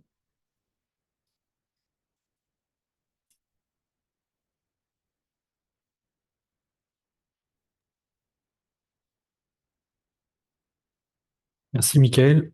Je sais pas si... Moi, Jean, j'ai le micro Oui. qui était éteint. Excuse-moi. Vas-y, Hélène, je fais ça. Moi, j'avais quelques questions rapides. Je connais pas bien votre frontière. En fait, c'est quoi votre hypothèse? En fait, c'est que finalement, le Luxembourg n'a pas, je dirais, les moyens d'absorber, je dirais, les besoins en logement des personnes qui vivent sur la frontière. C'est ça votre hypothèse? Et que du coup, sur le territoire français, entre des personnes avec des besoins, enfin, des profils très divers, y compris des personnes avec des bas niveaux de vie, y compris des personnes dont vous dites qu'elles ont des difficultés à comprendre la culture française. D'ailleurs, vous pouvez nous expliquer la présence des Portugais, parce que je suppose qu'ils viennent du Luxembourg également. Alors, je vais essayer de répondre à c'est pas une hypothèse, c'est le Luxembourg n'arrive pas à loger toute la population que son économie génère. Il devrait produire, si ma mémoire est bonne, quelque chose comme 7000 logements par an et ils n'arrivent pas à dépasser 4500. Donc, forcément, l'écart, il est comblé par les territoires frontaliers, le Nord-Lorrain, mais aussi la Belgique et l'Allemagne qui connaissent aussi des pressions par rapport au phénomène frontalier. Donc, ce n'était pas une hypothèse, parce que historiquement, la connaissance qu'on avait de ce phénomène-là, c'était c'était la part de résidents luxembourgeois dans les transactions immobilières. Donc, on savait qu'on avait, notamment sur le secteur que j'ai dit, notamment Villerue, on savait qu'on avait une proportion significative de résidents luxembourgeois qui achetaient des maisons. Mais on n'avait pas de vue globale sur le phénomène, donc on a voulu un peu mettre des chiffres sur tout ça. Et donc il se trouve que l'INSEE, dans le recensement, ces données-là existent. Elles ne sont pas publiées sur le site de l'INSEE, il faut les commander. Mais honnêtement, le coût, nous, ça nous a coûté. En fait, il y a un fichier individu, il y a un fichier logement, et ça nous a coûté en tout 500 € pour un millésime. Donc en fait, on a eu, attendez, je dis pas de bêtises, ou c'est 500, c'est 500, non, je crois que c'est 1000 € pour un millésime, hein. C'est 500 € par fichier. Il y a 2 fichiers pour chaque millésime, donc 1000 et 1000. En gros, voilà, 2000 € pour avoir sur 2 recensements les caractéristiques des individus et les caractéristiques logement. Voilà. Alors après, la donnée, elle n'est pas exploitable dans tous les sens, hein. C'est-à-dire que c'est des tableaux qui sont préformatés par l'INSEE. Donc, par exemple, j'ai un nombre de résidents par intercommunalité, mais je n'ai pas le niveau de qualification qui est relié. C'est-à-dire que je ne sais pas quels sont les diplômés du supérieur qui viennent habiter sur l'agglomération du Grand Longwy. J'ai les diplômés du supérieur au total. Donc voilà, ça ne permet pas de faire tous les croisements, mais vous voyez, ça permet quand même déjà de donner quand même pas mal d'éléments. Voilà. Sur votre remarque sur les Portugais, en fait, historiquement, il y a une communauté portugaise, alors portugaise au sens large, parce qu'il y a aussi une communauté capverdienne. Donc, historiquement, depuis très longtemps, c'est des populations qui s'installent au Luxembourg et qu'on retrouve beaucoup dans la construction. Et c'est des populations qui sont relativement modestes. Donc, je pense que c'est la composante principale des populations modestes, en tout cas peu diplômés, qui viennent sur le Nord Lorrain. Alors, il y a une dizaine d'années maintenant, presque 15, le LISER, qui est un centre de recherche au Luxembourg, avait fait aussi un travail là-dessus et avait montré en fait que dans les populations qui quittaient le Luxembourg, il y a des affinités culturelles, c'est-à-dire que même si aujourd'hui on a des Luxembourgeois qui viennent dans le Nord Lorrain, culturellement, ils vont plutôt s'installer en général en Allemagne. Les Belges vont plutôt en Belgique, les Français reviennent plutôt en France, et les Portugais choisissent plutôt le Nord Lorrain et la France parce que pensent que c'est aussi culturel, que c'est des pays de culture latine. Voilà. Mais alors aujourd'hui, moi, quand j'en discute avec les élus de Villerue, ce qu'ils nous disent, c'est qu'ils ont eu une première entre guillemets vague avec des ressortissants portugais qui venaient du Luxembourg, donc qui parlaient quand même le français, puisque le français est une des 3 langues officielles au Luxembourg. Donc, eux parlaient français. Et en fait, ça a permis de mettre en place un embryon de communauté portugaise dans ces territoires-là. Et aujourd'hui, ils ont une deuxième, entre guillemets, vague, où là, c'est des populations lusophones qui viennent directement du Portugal, s'installer directement dans le Nord-Lorrain sans passer par le Luxembourg. Et là, on a des problématiques. Donc, comme j'ai dit, donc pour la scolarisation des enfants, ça pose des soucis, mais ça pose aussi d'autres problèmes au niveau du logement parce que visiblement, on a aussi des situations de marchands de sommeil avec des gens peu scrupuleux qui profitent de populations qui ne parlent pas le français, qui ne connaissent pas leurs droits, voilà, pour un peu les exploiter en matière de loyer. Voilà. Je ne sais pas si j'ai répondu à toutes les questions. Oui, J'en ai oublié. merci beaucoup. C'était assez complet. Merci beaucoup, Michael. Est-ce que d'autres personnes voudraient, Monsieur Marsal? Oui, c'est ça, merci. Bonjour Michael, Frédéric Marsal, donc de l'OIE, l'Observatoire interrégional du marché de l'emploi. En regardant la présentation, j'ai pensé nous on publie de temps en temps les chiffres des frontaliers atypiques, hein. Donc justement, voilà, c'est frontaliers qui quittent leur pays de résidence pour habiter dans un autre pays. Donc c'est typiquement le cas des Luxembourgeois qui s'installent en France. On avait publié l'année dernière, je crois, un peu l'évolution de ces flux et on s'est rendu compte qu'effectivement, l'augmentation des frontaliers atypiques luxembourgeois était la plus importante vers la France. Est-ce que vous avez une idée un peu plus précise de la situation en Wallonie? Ou alors j'imagine moins en Allemagne, mais comme la Wallonie est aussi frontalière du périmètre de la GAP, est-ce que vous avez peut-être une idée de ce qui se passe là-bas? Et L'autre question, c'était, oui, nous on utilisait les chiffres de l'IGSS, donc de l'Inspection générale de la sécurité sociale du Luxembourg, et donc nos contacts là-bas nous avaient prévenu qu'une partie aussi de l'explication de l'augmentation des frontaliers luxembourgeois était due avec l'acquisition de la double nationalité pour beaucoup de frontaliers français, en fait, qui avait été facilitée par une loi qui était publiée, je crois, en 2016. Et donc, il fallait voilà, se méfier par une espèce de fausse augmentation, puisque au sein de l'IGSS, la nationalité luxembourgeoise prime sur toute autre nationalité. Et j'imagine que là, du coup, comme c'est des chiffres de l'INSEE, en fait, vous n'avez pas ce problème. Bah, je ne sais pas si on n'a pas je sais pas si on n'a pas le problème parce qu'on n'a pas de moyen de le mesurer, en fait. Certainement, l'IGSS, du coup, elle le pointe. Dans la statistique française, dans les données du recensement, c'est du déclaratif. Donc, ça dépend aussi, les gens, est-ce qu'ils se sont déclarés franco-luxembourgeois? Est-ce qu'ils se sont déclarés luxo-français? Ça, on n'a aucun moyen de le savoir, hein. Mais effectivement, ce que vous soulignez est très juste. Alors, sur la Belgique, on n'a pas l'équivalent de ces données-là de l'INSEE. Donc, l'IGSS a des données, puisque moi, je vois passer les données de frontaliers par commune de résidence et par nationalité. Donc, on peut savoir quelles sont les nationalités qui progressent en Belgique, mais c'est pas non plus, comme on n'a pas de territoire encore belge qui est adhérent de l'agence, on ne regarde pas trop dans le détail encore. Ok, merci. Merci. D'autres petites questions? Oui, une petite question. Oui. Oui. Je vous en Merci prie. pour cette présentation. Vous avez parlé du coup, comme facteur principal explicatif, le coût du logement. Est-ce que vous avez essayé de regarder les prix de l'immobilier, sachant que je sais que la source des notaires DVF là n'est pas disponible en Alsace-Moselle, mais est-ce que vous avez des données là-dessus? C'est du Alors, chiffré? alors nous, on utilise pour compenser le fait qu'on n'a pas DVF sur l'Alsace-Moselle. Nous, on utilise Perval, donc qui est les données des notaires qui ne sont pas forcément exhaustives, mais qui, en tout cas, sur le volet, le versant mosellan, permettent de nous donner de l'info par rapport à ça.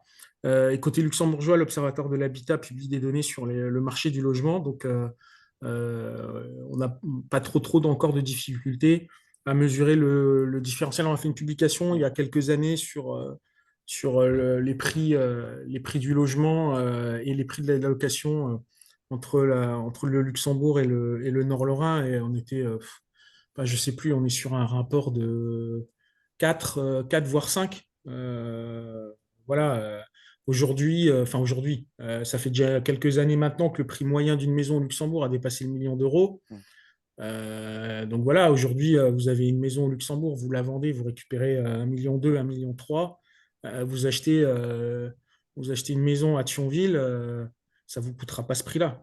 Donc voilà, et ce qui fait que c'est des acteurs qui viennent augmenter très rapidement le prix de l'immobilier.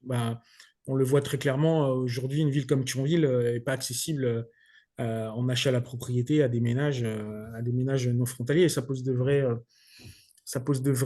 vraies questions. On a des flux domicile-travail, par exemple, qui se sont complètement inversés entre l'agglo de Thionville et l'agglo de Metz.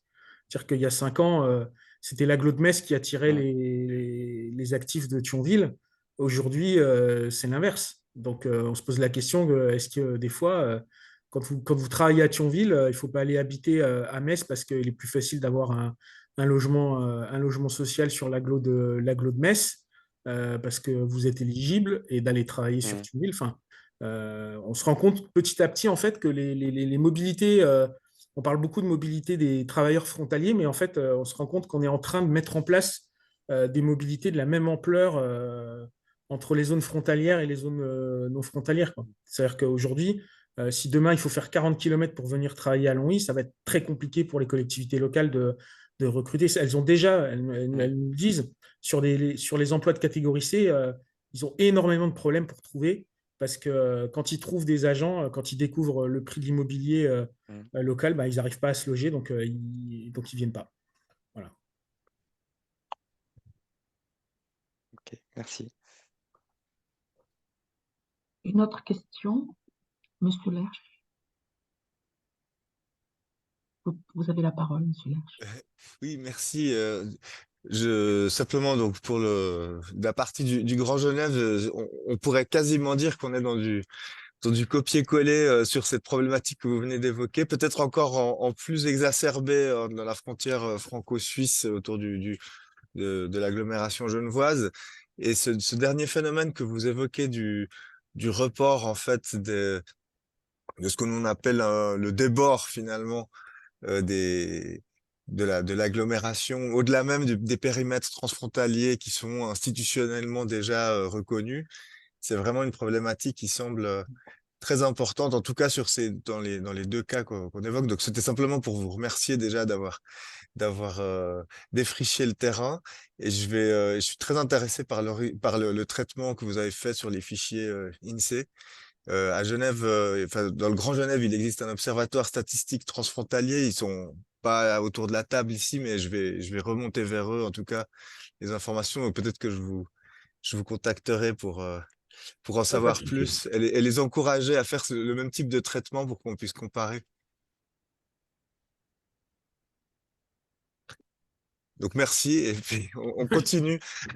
On n'a pas réglé le problème, mais Non. on l'a bien identifié. Merci. Moi, j'avais une autre petite question. Je ne sais pas s'il y a d'autres personnes qui souhaitent encore poser la... Alors, moi, j'avais une question, c'est finalement cette problématique du logement, comment vous l'avez, une fois fait votre travail d'observation et une fois donc avoir identifié ces phénomènes, comment est-ce que vous les communiquez et dans quel cercle transfrontalier sont-ils, je dirais, analysés voilà, quel rapport avec les luxembourgeois par rapport à ces problématiques. Voilà. Maintenant que vous avez la donnée, voilà, qu'est-ce que ça implique dans les relations et dans les dispositifs transfrontaliers que vous avez pu mettre en place, qui existent par ailleurs? Alors, nous, nos travaux sont pas, si vous voulez, sont pas systématiquement relayés en transfrontalier. Nous, tous nos travaux sont publics, sont disponibles sur le site de l'agence. On n'a pas forcément d'échanges institutionnalisés avec le Luxembourg. On a des échanges entre techniciens. Quand on se croise, on en discute, etc. Mais nous, nos travaux servent surtout à alimenter les réflexions de nos politiques. Donc nous, ces éléments-là, par exemple, on va les mettre en débat quand on va travailler sur des PLH. Voilà, on vient de terminer le PLH de l'agglomération de Longwy. On leur a recommandé de rester ambitieux en matière de production de logements sociaux, justement parce qu'on est sur un territoire où, dans le privé, ça devient de plus en plus compliqué de se loger. Et les élus commencent à en être de plus en plus conscients. Ils n'étaient pas forcément... l'agglo de Longwy, c'est leur deuxième PLH. Le premier PLH, ils n'en étaient pas forcément conscients. Et puis, c'est aussi... nous, c'est aussi l'objectif, c'est aussi de tordre le cou à des idées reçues. C'est-à-dire que comme les élus ont globalement dans la tête que frontalier égale propriétaire égale taxe foncière. Hein, je schématise à l'extrême, mais c'est un petit peu ça. Là, ça nous permet de leur montrer que, non déjà, parce que quand ils viennent du Luxembourg, plus de la moitié, ils vont dans la location privée. Donc c'est pas forcément comme ça qu'il faut raisonner. Voilà. Mais justement, est-ce qu'à terme, ce ne sont pas des situations qui peuvent conduire à des formes de difficultés ou de conflits entre habitants, comment dire, des frictions entre municipalités? Quand on commence à accueillir des populations modestes, on sait que de suite, ça peut devenir un peu plus compliqué. Enfin, je dis ça, je ne sais pas si on anticipe un petit peu ce genre. Historiquement, le Grand Longwy est un territoire sidérurgique, donc qui a connu la crise de la sidérurgie. Donc, on a de vraies situations de difficultés sociales qui sont déjà là. Donc, c'est pas ce flux-là qui va les aggraver. Et les frictions entre frontaliers et non frontaliers, elles ne sont pas directes, mais elles sont indirectes, elles sont déjà là. C'est-à-dire que sur la question de l'accès au logement, par exemple, voilà, moi je peux vous citer, j'ai des collègues qui ont eu du mal quand elles sont arrivées sur le territoire à trouver un logement parce que elles ont eu en face des propriétaires qui préféraient louer à des frontaliers ou qui étaient extrêmement méfiants parce que quelqu'un venait travailler à Longwy.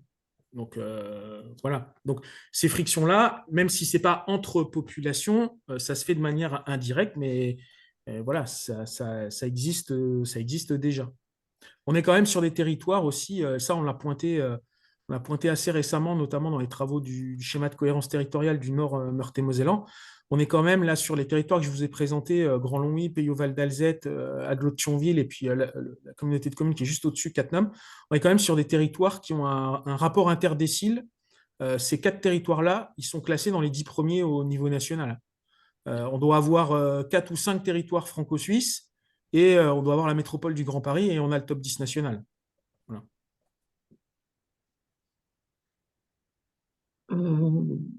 Jean-Baptiste, dont je ne vois pas très bien le nom. Oui, Jean-Baptiste Vandeville, département des Ardennes. Merci. Voilà. Par rapport à ça, par contre, je sais que moi, mes collègues de la Meuse ont signalé que ils avaient en fait un effet domino sur ces questions-là, c'est-à-dire qu'ils se retrouvaient avec des personnes sans emploi et bénéficiaires du RSA.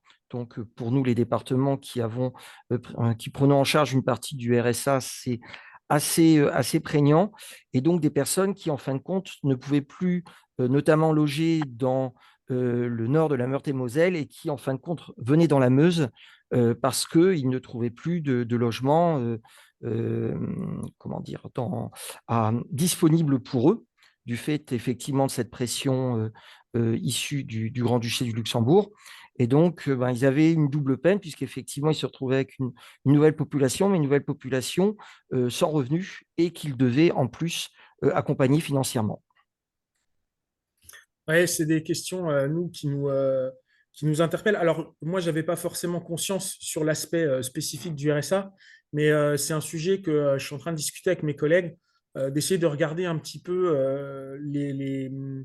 de croiser un peu les migrations domicile-travail et les migrations résidentielles, mais en excluant justement tous ces flux transfrontaliers, en fait, en regardant en interne au Nord-Lorrain ce qui se passe un petit peu, parce qu'on voit effectivement, on voit des flux domicile-travail. Moi, je peux vous dire, j'ai participé à des ateliers d'action logement pour la ville de Longwy.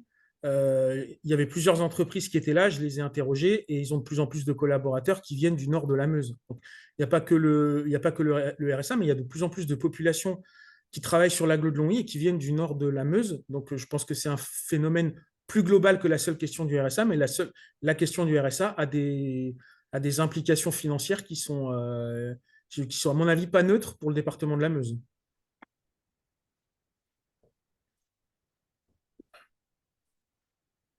Bien. D'autres questions peut-être encore? Ou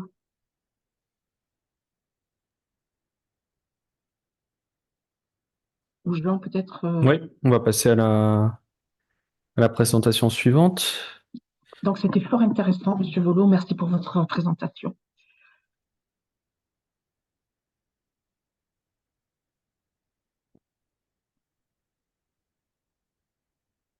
Alors, donc pour la présentation suivante, donc c'est Isabelle Massot pour la métropole Nice-Côte d'Azur et Fabrizio Ceccarelli pour l'agence d'urbanisme azurienne qui vont nous parler du projet Observalp et notamment de la question de la récolte des données sur la mobilité entre la France, l'Italie et Monaco. Isabelle, je te passe la parole. Merci beaucoup, Jean. Bonjour à tous. Donc, on va le faire à deux voix. Moi, je vais vous rappeler un petit peu le contexte de ce projet et Fabrizio rentrera plus dans le détail du projet lui-même et des données. Donc, en fait, on a mis en place, on a fait adopter un schéma de coopération transfrontalière qu'on a travaillé aussi avec la MOT, qui a été donc adopté le 16 décembre 2019. Et à la suite de ce gros travail, il est apparu évident pour les élus du territoire qu'il nous manquait une connaissance territoriale, il nous manquait des données, qualitatives, quantitatives, des données d'aménagement du territoire, des données cartographiques, voire des données statistiques qui pourraient servir aux projets, qu'ils soient de coopération ou de futurs Interreg.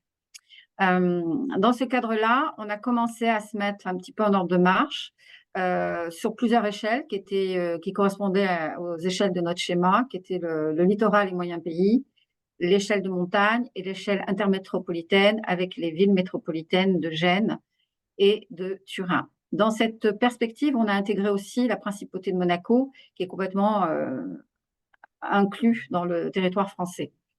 L'idée, c'est qu'on a travaillé en 2020, en 2021 et en 2022 sur des groupes de travail d'abord bilatéraux avec les Italiens, les Monégasques, et puis après, on a rassemblé tout le monde. Ça a été un gros travail pour voir si tout le monde adhérait à cette idée et ce besoin, et ce qui a été le cas.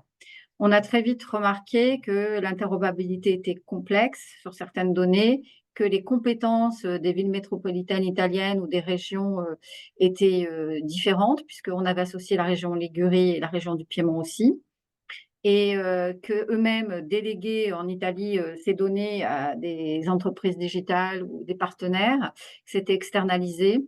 Et donc, on a fait un gros travail de recensement de où était la donnée, qui traitait quoi.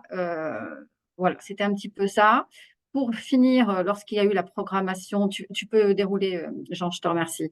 La programmation Alcotra, donc, on a déposé avec la région Sud qui nous a rejoint sur cette problématique et ce besoin. Elle-même chef de file du projet Observable. On a déposé en février 2023 ce projet qui était dans un ISO 1 et qui était pour la levée d'obstacles et une meilleure gouvernance sur le territoire. Donc, ça a été le premier projet et il a été retenu le 5 juillet dernier.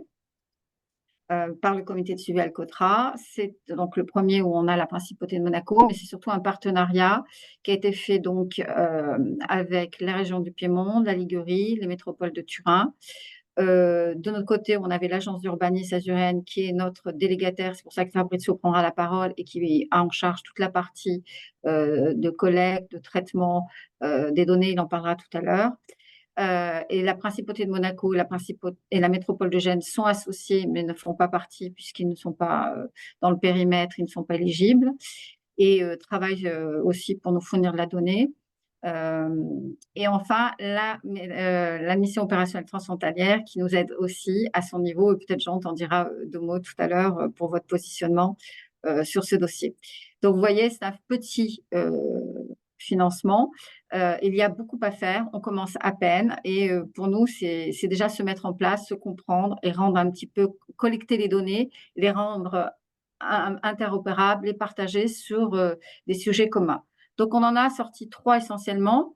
Les work packages seront expliqués par Fabrizio tout à l'heure, mais tout ce qui est flux et mobilité, c'est vraiment un besoin prégnant sur notre frontière.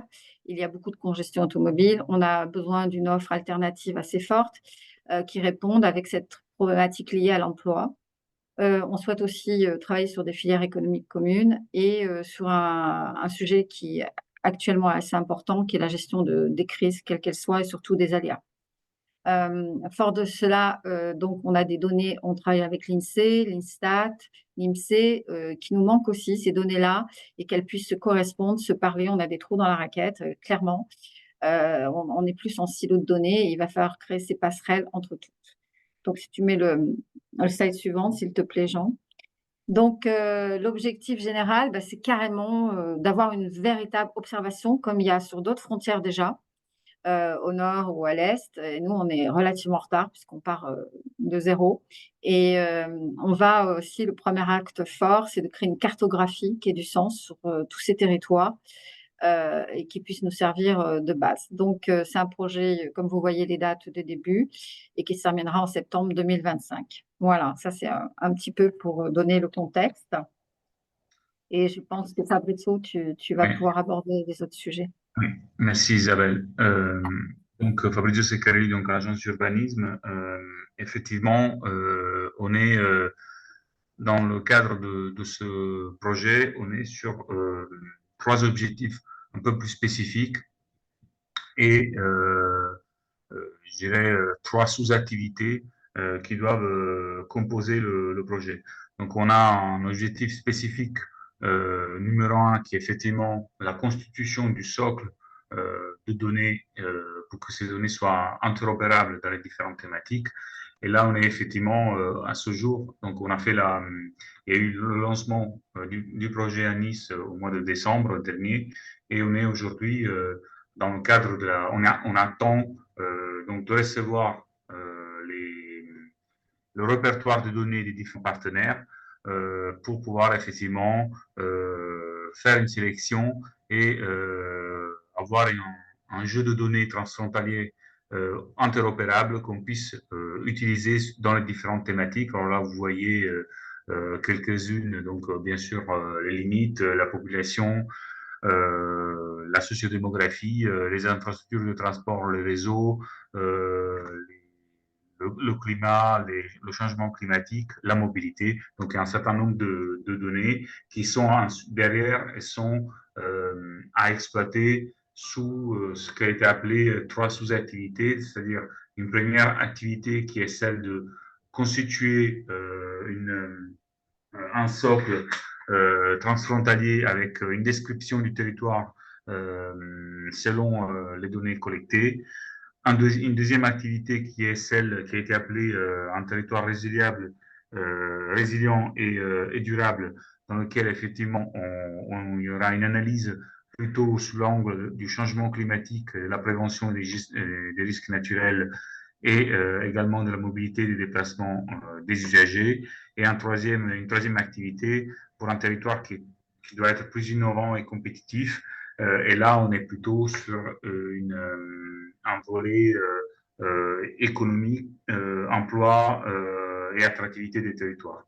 Donc, la description du territoire transfrontalier sous 3 angles, je dirais, d'attaque, et avec des objectifs spécifiques, bien sûr, donc l'interopérabilité des données, le numéro 1. Si tu peux passer la diapo, Jean. L'objectif numéro 2, qui est donc avoir caractérisé ce territoire transfrontalier qui a la particularité d'avoir donc 2 territoires de l'Union européenne et un territoire qui n'en fait pas partie, et également avec des dynamiques qui sont certainement différentes de celles qu'on a entendues tout à l'heure à la frontière avec le Luxembourg ou à la frontière entre la France et l'Espagne, étant donné que il y a certainement la plupart des flux, c'est des flux disons, de l'Italie entrant en France et à Monaco, et surtout à Monaco, étant donné qu'on a un territoire comme le territoire donc monégasque qui a une croissance en termes d'emploi qui est importante chaque année. Donc, la caractérisation du territoire par rapport à ça, avec une analyse sur des indicateurs qui ont été sélectionnés, avec donc ce qui a été appelé des dashboards, donc une représentation cartographique et sur le web, donc de ces différentes caractéristiques du territoire.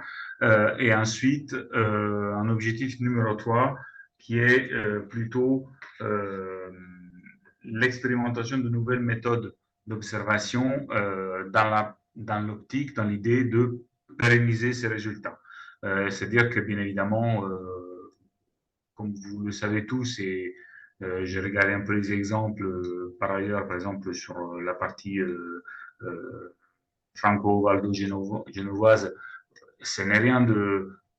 c'est important de faire un observatoire, d'observer des dynamiques de territoire, mais le plus important, c'est de porter cette observation, de la transmettre, je dirais, qu'on puisse s'en servir derrière pour des politiques publiques qui, dans ce cas spécifique, seront effectivement surtout des politiques visant notamment la question de la mobilité et la question des questions environnementales.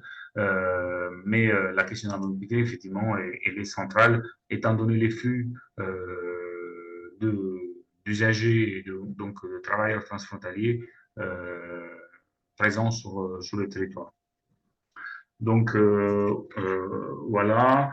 Alors on a commencé, comme je disais, on doit collecter donc l'ensemble des données des différents partenaires pour que effectivement on puisse avoir des données comparables des trois côtés de la frontière.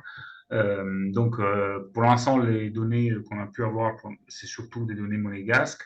Bien sûr on connaît les données un peu tous en tête les données de l'INSEE, notamment ce qui nous a été, on a entendu tout à l'heure par rapport à d'autres frontières, il y a effectivement ces données-là. Et on doit avoir aussi les données de l'ISTAT et les données des régions italiennes pour, alors là on est dans le cas de la mobilité, mais également pour d'autres thématiques, pour pouvoir effectivement avoir quelque chose de comparable. Alors, par exemple, sur Monaco, étant donné la taille du territoire, les données qu'on peut récolter sont importantes et très précises. Alors, bien évidemment, on ne pourra pas être, c'est pour ça que j'ai mis des points d'interrogation, par exemple, sur les entrées-sorties, mais dans le territoire, bien évidemment, on ne peut pas avoir sur d'autres territoires ce genre de données, mais l'idée, c'est justement de placer le curseur sur les dénominateurs communs de données qu'on pourra utiliser dans cette base de données. Donc, la stabiliser et ensuite pouvoir créer des analyses sur la base donc, de ce qu'on aura récolté parmi de la part de tous les partenaires. Et donc là, il faut que de mon côté, je relance parce qu'effectivement, il faut qu'on ait d'abord une vision sur le catalogue de données présents et qu'ensuite on fasse une sélection et qu'on puisse vraiment s'attaquer à l'observatoire, au traitement de la donnée en soi. Donc, c'est vrai je pense que le projet risque d'avoir un petit peu de décalage parce que, comme Isabelle montrait, on était censé débuter au mois de septembre dernier et que, en réalité, déjà le lancement, il a eu lieu en décembre. Donc, les choses se mettent en place. Mais effectivement, avoir trois frontières, peut-être, c'est un peu compliqué. Donc, voilà, on espère ne pas retarder la collecte. Et derrière, donc, il y a juste pour ceux qui ne sont pas au courant, donc le territoire de projet, c'est donc le département des Alpes-Maritimes, le département des Hautes-Alpes, les deux provinces de Cuneo et Imperia et les deux villes métropolitaines, enfin la ville métropolitaine de Turin et la province de Cuneo, qui sont effectivement frontalières dans ce territoire et qui donc doivent nous remonter, alors avec la spécificité, comme disait également Isabelle, d'avoir des sociétés extérieures qui gèrent les bases de données, ce catalogue de données pour qu'on puisse travailler.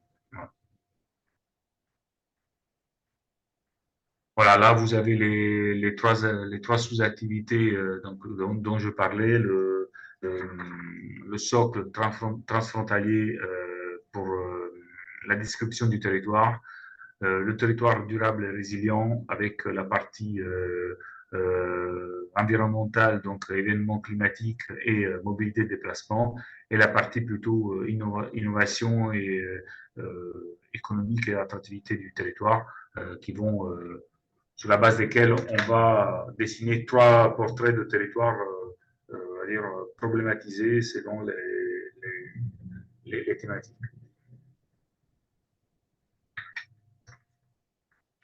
Jean. Merci Fabrizio pour cette présentation. Juste pour ajouter, oui, la Motte est partenaire également de ce projet et on a en charge work package, notamment en communication et aussi sur l'animation partenariale de ce projet. Et on anime un comité d'intelligence collective dans le cadre de ce projet qui réunit des acteurs, des partenaires du projet, mais également des partenaires extérieurs, enfin des partenaires extérieurs au projet qui peuvent notamment apporter des données ou qui peuvent être intéressés par les résultats de ce projet, comme des chambres de commerce, comme des universités ou d'autres acteurs locaux.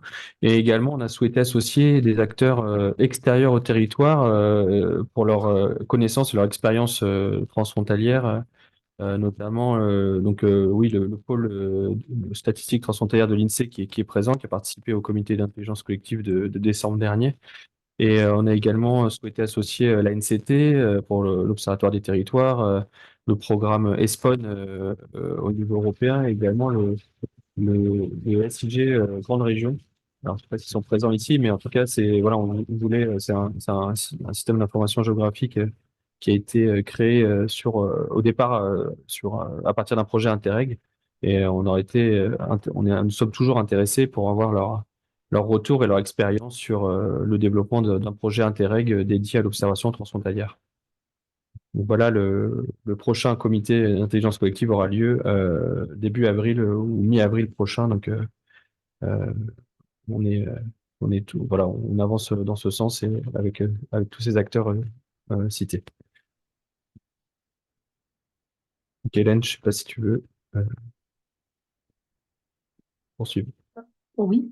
Moi, je voulais simplement vous demander qui sont exactement, donc l'agence d'urbanisme porte une partie de ce programme et qui sont les partenaires côté dans les autres territoires, les partenaires italiens et comment sont-ils donc de manière tout à fait voilà, intégrés au dispositif d'observation en fait. Parce que j'imagine qu'ici, comme on est sur un Interreg, on a donc des partenaires, on a des partenaires italiens qui sont dans le dispositif. C'est pas Fabrizio, tu parleras de l'agence. Oui, nous, on a délégué, on a travaillé initialement avec notre DSI et notre SIG. Mais l'agence d'urbanisme ayant dans ses statuts l'observation transfrontalière au sens encore plus large, Oui. ils ont le transfrontalier, s'étant créé entre-temps. Donc, ça nous semblait très judicieux qu'elle porte et qu'elle puisse nous aider à conduire le pilotage de ce projet.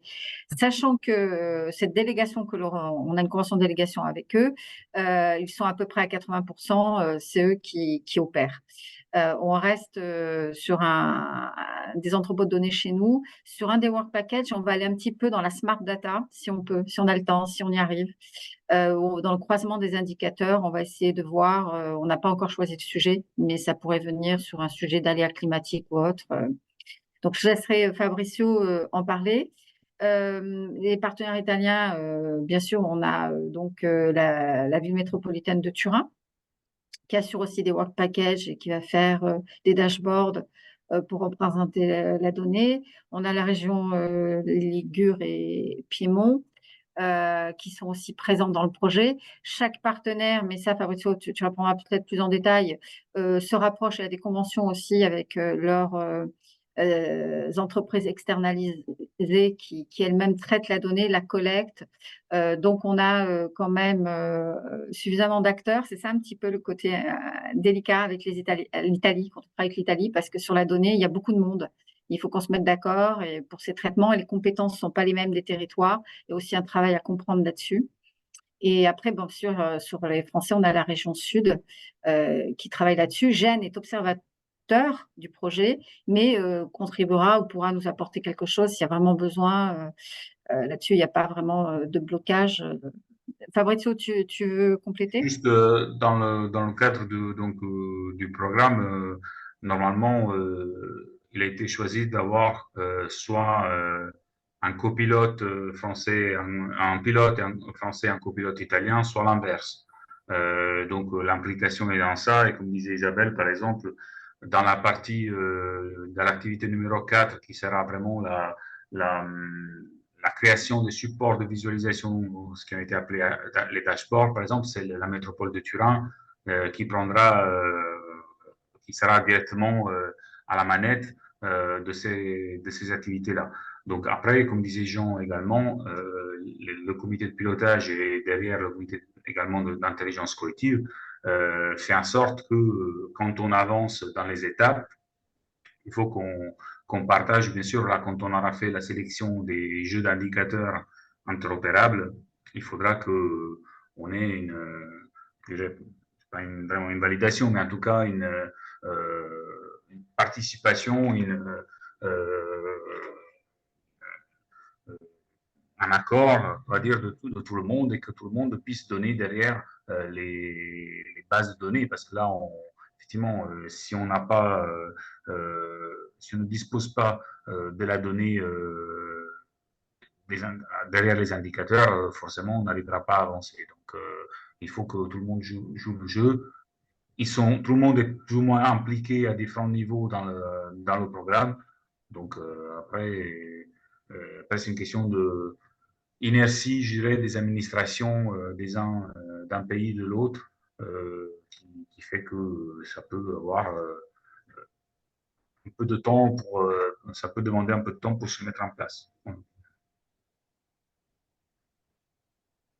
Oui, peut-être préciser, c'est ça. Moi, je suis Bertrand Fribourg, je suis de la région Sud, hein, chef de projet sur ce projet Observalp, hein, et je remercie mes collègues d'aussi bien présenter, aussi clairement.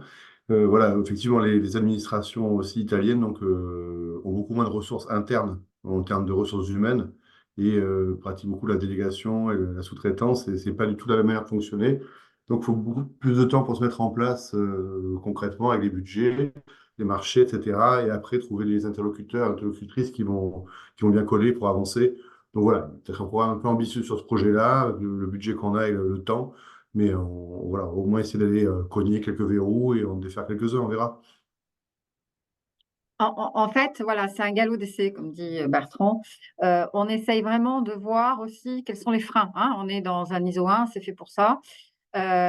Idéalement, on aimerait mettre en place ce qu'on a évoqué avec vous et on va voir si ça coince sur des indicateurs, sur de la donnée à récolter, dans quel domaine, l'agilité à répondre, à partager, etc. Donc, c'est aussi pour nous à mieux comprendre comment on peut fonctionner ensemble parce que l'idée, c'est de poursuivre, de le répliquer, de poursuivre et de pouvoir répondre à d'autres intérêts plus tard, plus importants et de mettre vraiment en place une observation importante, voire un observatoire.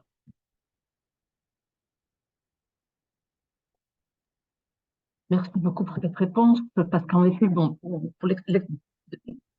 de l'expérience que nous en avons de notre côté, c'est effectivement un challenge hein, d'avoir des partenaires de l'autre côté de la frontière.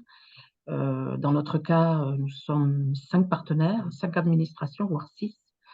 Et donc, c'est vraiment un challenge voilà, de pouvoir fonctionner de manière fluide, de pouvoir mobiliser les données de nos partenaires de façon rapide, de pouvoir nous mettre d'accord sur des indicateurs, parce qu'on n'a pas tous la même donnée, on n'a pas tous les mêmes, comment dire, on ne représente pas tous les mêmes choses, donc il faut aussi se mettre d'accord sur le type d'indicateur qu'on est d'accord tous à mobiliser.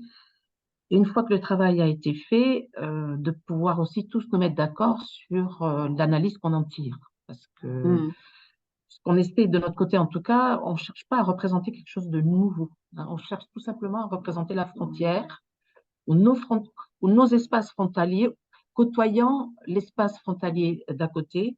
On ne cherche pas à revenir sur des représentations qui existent dans les territoires, mais tout simplement à compléter, je dirais, la représentation spatiale avec ce qui se passe de l'autre côté. Donc, ça suppose aussi que chaque territoire s'empare des résultats, puisse les interpréter eux-mêmes par rapport à la connaissance qu'ils ont de leur propre territoire et aux logiques et aux dynamiques qu'ils ont dans leur propre territoire. Voilà. C'est-à-dire que tout le monde, finalement, fasse ce travail d'interprétation de la donnée, que ça ne reste pas quelque chose qui reste un peu comme ça, détaché de la réalité, parce qu'on est sur du transfrontalier. On est vraiment, de notre côté, très attaché au fait qu'on arrive à faire le lien entre ce qu'on observe et ce qui se passe dans nos propres territoires. Je ne sais pas si je me fais comprendre. Voilà. Voilà, c'est un challenge important parce que c'est un challenge de communication en fait. Voilà. Est-ce que d'autres voudraient peut-être réagir? Et on a la chance d'avoir le GECT, donc Lady qui est avec nous là, qui nous suit de près dans ce travail. Peut-être le GECT NAN. Voilà.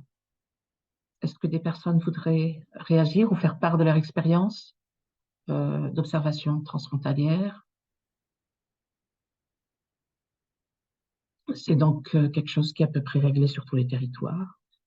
Je ne sais pas si... Voilà. Donc, peut-être Tu veux compléter, Jean, ou on passe à l'autre sujet? On restera en tout cas très Non, attentif à ce qui se passe chez vous, hein, oui, je voulais côté juste de la frontière franco-italienne. Merci beaucoup, Hélène. Oui, merci Hélène. Oui, je voulais juste compléter, je voulais notamment faire un retour d'expérience d'une frontière qui n'est pas présente aujourd'hui. Les partenaires ne peuvent pas se rendre disponibles. C'est l'Eurodistrict Sarre-Moselle qui, justement, pour faire le lien avec le début de la réunion, ont souhaité en fait concrétiser, mettre en œuvre les recommandations du projet Moreau franco-allemand sur l'aménagement du territoire transfrontalier. Et les acteurs locaux ont souhaité aller vers un projet, déposer un projet Interreg dans la zone fonctionnelle, dans le cadre du programme Interreg Grande Région, et donc déposer un projet dans la zone fonctionnelle Sarre-Moselle, un projet d'observatoire transfrontalier ou en tout cas d'interconnaissance sur la planification transfrontalière. Donc c'est encore un projet en cours de définition, mais c'est pour montrer qu'il y a encore il y a des territoires qui n'ont pas encore de dispositif suffisamment peut-être développés et qui sont encore dans cette démarche. Donc c'était juste pour aussi compléter un peu le tour de France, un peu des actualités d'observation transfrontalière. Donc on pourra vous en dire peut-être plus dans les prochaines réunions du groupe de travail observation transfrontalière.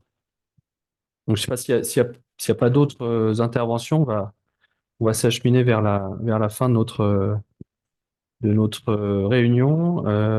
Alors, hop, je vais partager. Alors, je ne sais pas si j'ai vu que Sylviane Le Guyadère nous a rejoint. Hélène, Sylviane, si vous voulez dire un mot sur la fin ou sur les suites, en tout cas, de ce groupe. Sylviane, peut-être. Bah, écoutez, bonjour à tous, hein. Oui, je vous ai rejoint en cours de présentation. Je m'en excuse, mais j'ai au moins pu assister à la dernière présentation sur Observal. En tout cas, on peut que se féliciter de voir émerger, je dirais, de nouveaux observatoires dans les territoires. J'ai envie de dire de manière intéressée, nous, au niveau national, ça ne peut nous être qu'utile, bien évidemment, à savoir en termes de production de connaissances, mais aussi de dynamique globale sur ce groupe. Voilà ce que je voulais souligner. Moi, il me semble que là, en synthèse, moi, je me garderai de faire la synthèse n'ayant pas, enfin, des interventions précédentes. L'idée, c'était peut-être orienté, mais Hélène, dites-moi, c'est de regarder sur la suite. Est-ce qu'il y a sans qu'on prenne une décision cet après-midi? Donc, je pense que la dynamique de groupe, hein, on était parti sur un rythme une fois par semestre, hein, me semble-t-il. Mais on peut voir s'il y a besoin d'accélérer. En tout cas, je note le taux de participation est assez motivant. Donc, l'idée était de voir sur quel thème on pourrait travailler lors d'une séquence prochaine. Donc, moi, je propose plutôt que les gens puissent, enfin, que les personnes qui sont là puissent s'exprimer sur les thèmes. On poursuit les présentations de travaux de chacun des observatoires, ou est-ce qu'on remet encore l'accent sur certaines thématiques? Enfin, on vous redira 2 mots sur le suivi du carrefour des observatoires, si vous voulez bien, mais je pense que là, il faut laisser la place peut-être à l'expression de besoin sur les thèmes à venir.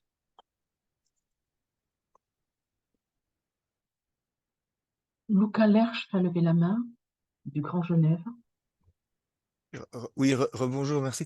Dans les thèmes, là, je réagis à chaud, mais je pense qu'il y a des thématiques, autant sur les questions géostatistiques, sociales ou ou économique, on voit que ça se développe assez bien. Il y a des bonnes bases.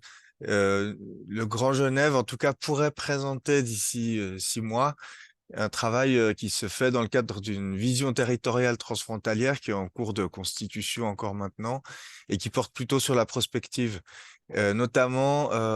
Et alors, c'est d'une part sur la prospective et d'autre part sur une infrastructure écologique transfrontalière, une méthode qui permet d'essayer d'objectiver, en gros, les 30% du territoire qui sont considérés comme à préserver, notamment de l'extension urbaine, avec une méthodologie que mes collègues du pôle environnement pourraient présenter et qui doit encore être affinée, mais qui, je trouve, est intéressante pour alimenter des démarches prospectives, notamment autour de l'extension urbaine et de l'offre de logements, enfin ce qu'on appelle nous les capacités d'accueil dans le futur. Donc ce lien entre protection du socle du vivant et en même temps développement de l'offre de logement pour éviter qu'on déborde toujours plus loin et qu'on impacte toujours plus loin en fait sur le coût du logement notamment.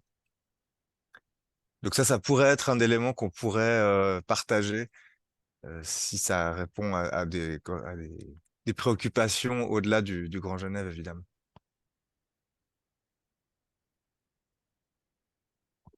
Monsieur Vallot, de la GAP. Oui, bah, moi, en fait, je souscris complètement à la proposition qui a été faite notamment sur tout ce qui est question de projection et j'ai bien aimé le terme de capacité des territoires parce qu'on se pose exactement les mêmes questions, nous, sur le Nord-Lorrain. On a développé, nous, à l'agence, on a développé une projection maison parce que les projections de l'INSEE ne nous satisfont pas. En tout cas, elles rendent pas fidèlement compte de ce qui se passe sur le Nord-Lorrain et surtout, en fait, elles permettent pas d'anticiper le développement du Luxembourg. Donc, nous, on a travaillé là-dessus. On a regardé, en fait, à quel moment, au rythme où on va, à quel moment, en fait, les territoires nord-lorrains vont saturer et ne pourront plus accueillir de travailleurs frontaliers parce qu'on va être sur pour faire simple, on va être sur des taux de frontaliers trop élevés par rapport au profil des territoires. Et on se pose la question, voilà, et notamment, on a fait aussi l'exercice inverse, c'est-à-dire qu'on a pris les projections luxembourgeoises. Bon, pour info, hein, ils projettent une croissance du PIB de 4,5% par an sur 30 ans. Donc, en fait, ils ont projeté un nombre de travailleurs frontaliers, mais ils ne se posent pas la question de savoir comment les territoires frontaliers vont les accueillir. Et donc, nous, on a fait un travail où, en fait, ce nombre de frontaliers-là, on a essayé de calculer qu'est-ce que ça représente comme population globale à accueillir, parce que quand le Luxembourg projette plus 50 000 ou plus 100 000 frontaliers, ça ne veut pas dire plus 50 000, plus 100 000 habitants. Et donc, en gros, nous, les premiers éléments qu'on a, c'est qu'en gros, on a sur le Nord-Lorrain, en prenant jusque Metz, on a en gros 750 000 habitants. Et en fait, pour répondre au développement du Luxembourg, il faudrait qu'on accueille 1 million d'habitants d'ici 2060. Donc 250 000 sur 750 000 aujourd'hui, ça fait une sacrée croissance démographique. Et avec le ZAN, on ne sait pas comment on va faire. Et on ne sait même pas, en fait, nous, l'idée, c'est d'interpeller aussi nos élus pour savoir, positionnez-vous. Est-ce que vous voulez ça? Est-ce que vous voulez accompagner le développement du Luxembourg? Ou est-ce que vous voulez dire non, on n'y arrivera pas, c'est pas possible? Moi, j'ai en tête une sortie qu'il y a eu dans la presse du côté du Franco-Genevois où, en fait, il y a un refus des élus locaux d'accueillir 400 000 habitants supplémentaires. En tout cas, nous, ça nous interpelle beaucoup, ces réactions-là, parce qu'on se dit, mais nous, et les échanges qu'on a entre techniciens, même avec les techniciens luxembourgeois, on se dit, mais ce modèle-là est complètement intenable, quoi. Donc, je pense qu'un sujet sur les projections démographiques ou des choses comme ça peut être très intéressant, surtout qu'en plus, nous, on se heurte quand même à un contexte extrêmement tendu avec les services de l'État, où en fait, ils refusent qu'on anticipe la moindre intensification de croissance et ils nous bloquent des PLUI et on est dans des impasses, concrètement. Aujourd'hui, on a des territoires qui se posent la question de savoir s'ils vont aller au bout de leur PLUI par rapport au comportement des services de l'État quand ils essayent d'avoir un projet de territoire qui essaye d'anticiper ces effets-là, quoi. Voilà où on en est aujourd'hui.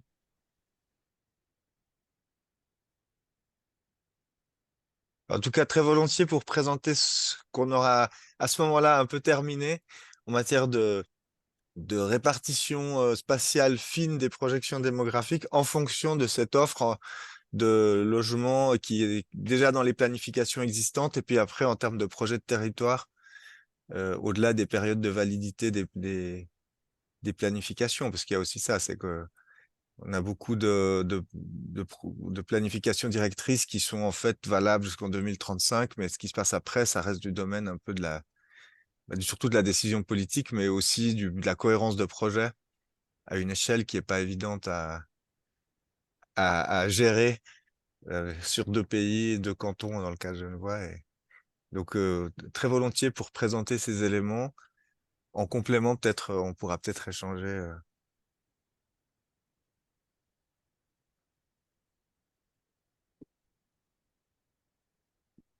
Bien. En tout cas, Évidemment, merci. je le ferai à 2 voix avec les collègues français. Moi, je suis sur la partie canton de Genève, donc je suis pour l'administration, la partie suisse, on va dire. Mais l'idée, ce serait de le faire aussi avec les collègues français pour qu'on soit vraiment dans le transfrontalier. Excusez-moi, je vous ai coupé.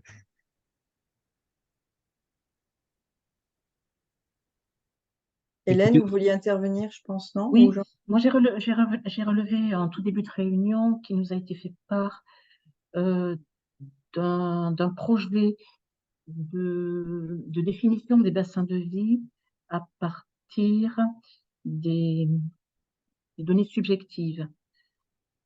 J'ai noté la personne qui est intervenue au tout début. Je crois que Oui, j'ai oublié son nom. c'était Claire. Oui. C'était clair, je pense qu'elle a quitté la réunion, oui. Ah, voilà. Et je trouve que c'est intéressant de voir aussi, parce que bon, la question des flux, c'est vrai que on est un certain nombre de frontières à ne pas avoir tant de flux que cela. Enfin, voilà, avoir des flux qui sont sur les espaces urbains, mais quand on n'est pas sur des espaces urbains, qu'on est sur des espaces ruraux, la question se pose pas véritablement. Elle se pose aussi différemment, je dirais, pas simplement. Enfin, disons que le flux permet de mesurer l'interaction transfrontalière, mais en milieu rural, c'est plus compliqué. Et je trouvais intéressant donc cette idée de définition du bassin transfrontalier à partir d'approches plus subjectives. Et voilà. Je ne sais pas si on aura l'occasion peut-être d'avoir peut-être des retours de ces réunions qui sont prévues.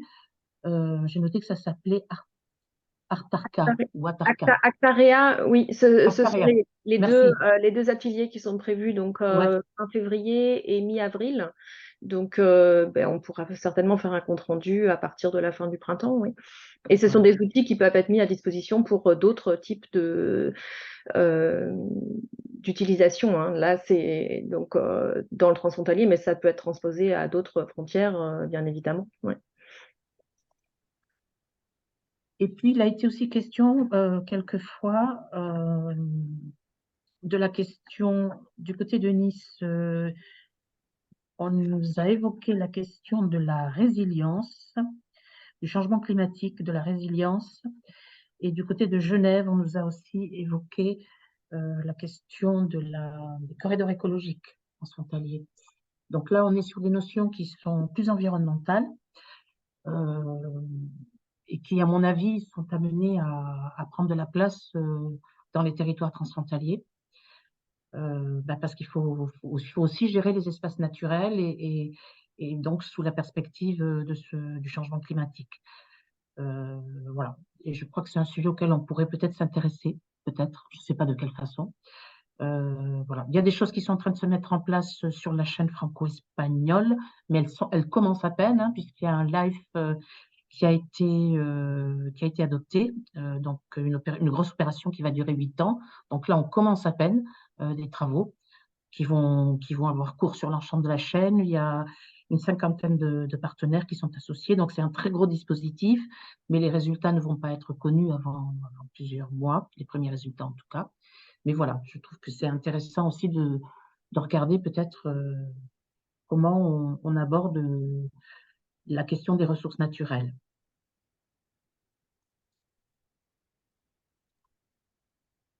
Très bien, bah, ça fait beaucoup de sujets intéressants. Je pense à la prochaine fois. Je ne sais pas si Sylviane, tu voulais rajouter un mot sur l'Observatoire des territoires pour. Oui, oui. Oui, puisqu'il est 16 h. Enfin, moi, je rebondis juste sur les propositions. On voit bien que là, on a déjà un beau programme qui se profile. Donc, on reviendra vers vous. Mais ce que je retiens quand même, hein, c'est effectivement, c'est pas surprenant que Luxembourg et Grand Genève s'intéressent effectivement à la dimension prospective et de la question de l'accueil des populations, des projections et des documents d'urbanisme. Donc c'est des problématiques liées à certains territoires. Donc il faut qu'on soit, moi je pense que c'est important et enfin, je pense que c'est extrêmement intéressant. Et en parallèle, il ne faut pas oublier de continuer à travailler aussi sur des espaces moins denses. Donc je pense qu'il faut qu'on trouve, je dirais, l'équilibre entre les deux. Donc on sera soucieux de cela, je pense. Et dans les propositions que Hélène a résumées, je pense que c'est intéressant d'avoir toujours cette dimension méthodo, comment on peut progresser collectivement ensemble sur les concepts, sur la clarification effectivement de bassin de vie. Donc mêler à la fois des expériences de terrain et des éléments méthodologiques, je pense qu'on est vraiment dans les objectifs qu'on souhaitait. Donc, juste avant, enfin, on peut dire 2 mots sur le carrefour des observatoires, mais moi, je pense on peut se poser la question de à quelle échéance on se retrouve. Mais alors, je sais que c'est compliqué, mais pourquoi pas refaire quand même une fois par an, c'était dit, du présentiel, parce que là, on a un beau programme quand même, hein. Donc, parce qu'on voit bien les séquences courtes en visio, on est obligé de faire des flashs si on veut échanger plus longuement. Donc là, peut-être qu'on pourra faire un sondage pour tester quelle formule vous préférez, plus resserré en visio et un peu plus fréquemment, ou est-ce qu'on fait une journée de travail dédiée en présentiel. Mais je vous suggère ça. Moi, j'ai pas d'a priori, mais on pourra peut-être mettre ça dans le sondage, Jean. Je sais pas ce que tu en penses. Voilà. Et très rapidement sur l'Observatoire des territoires, hein, avec Maximilien et Axel qui nous a rejoints aujourd'hui. Donc, on renforce nos moyens sur le transfrontalier.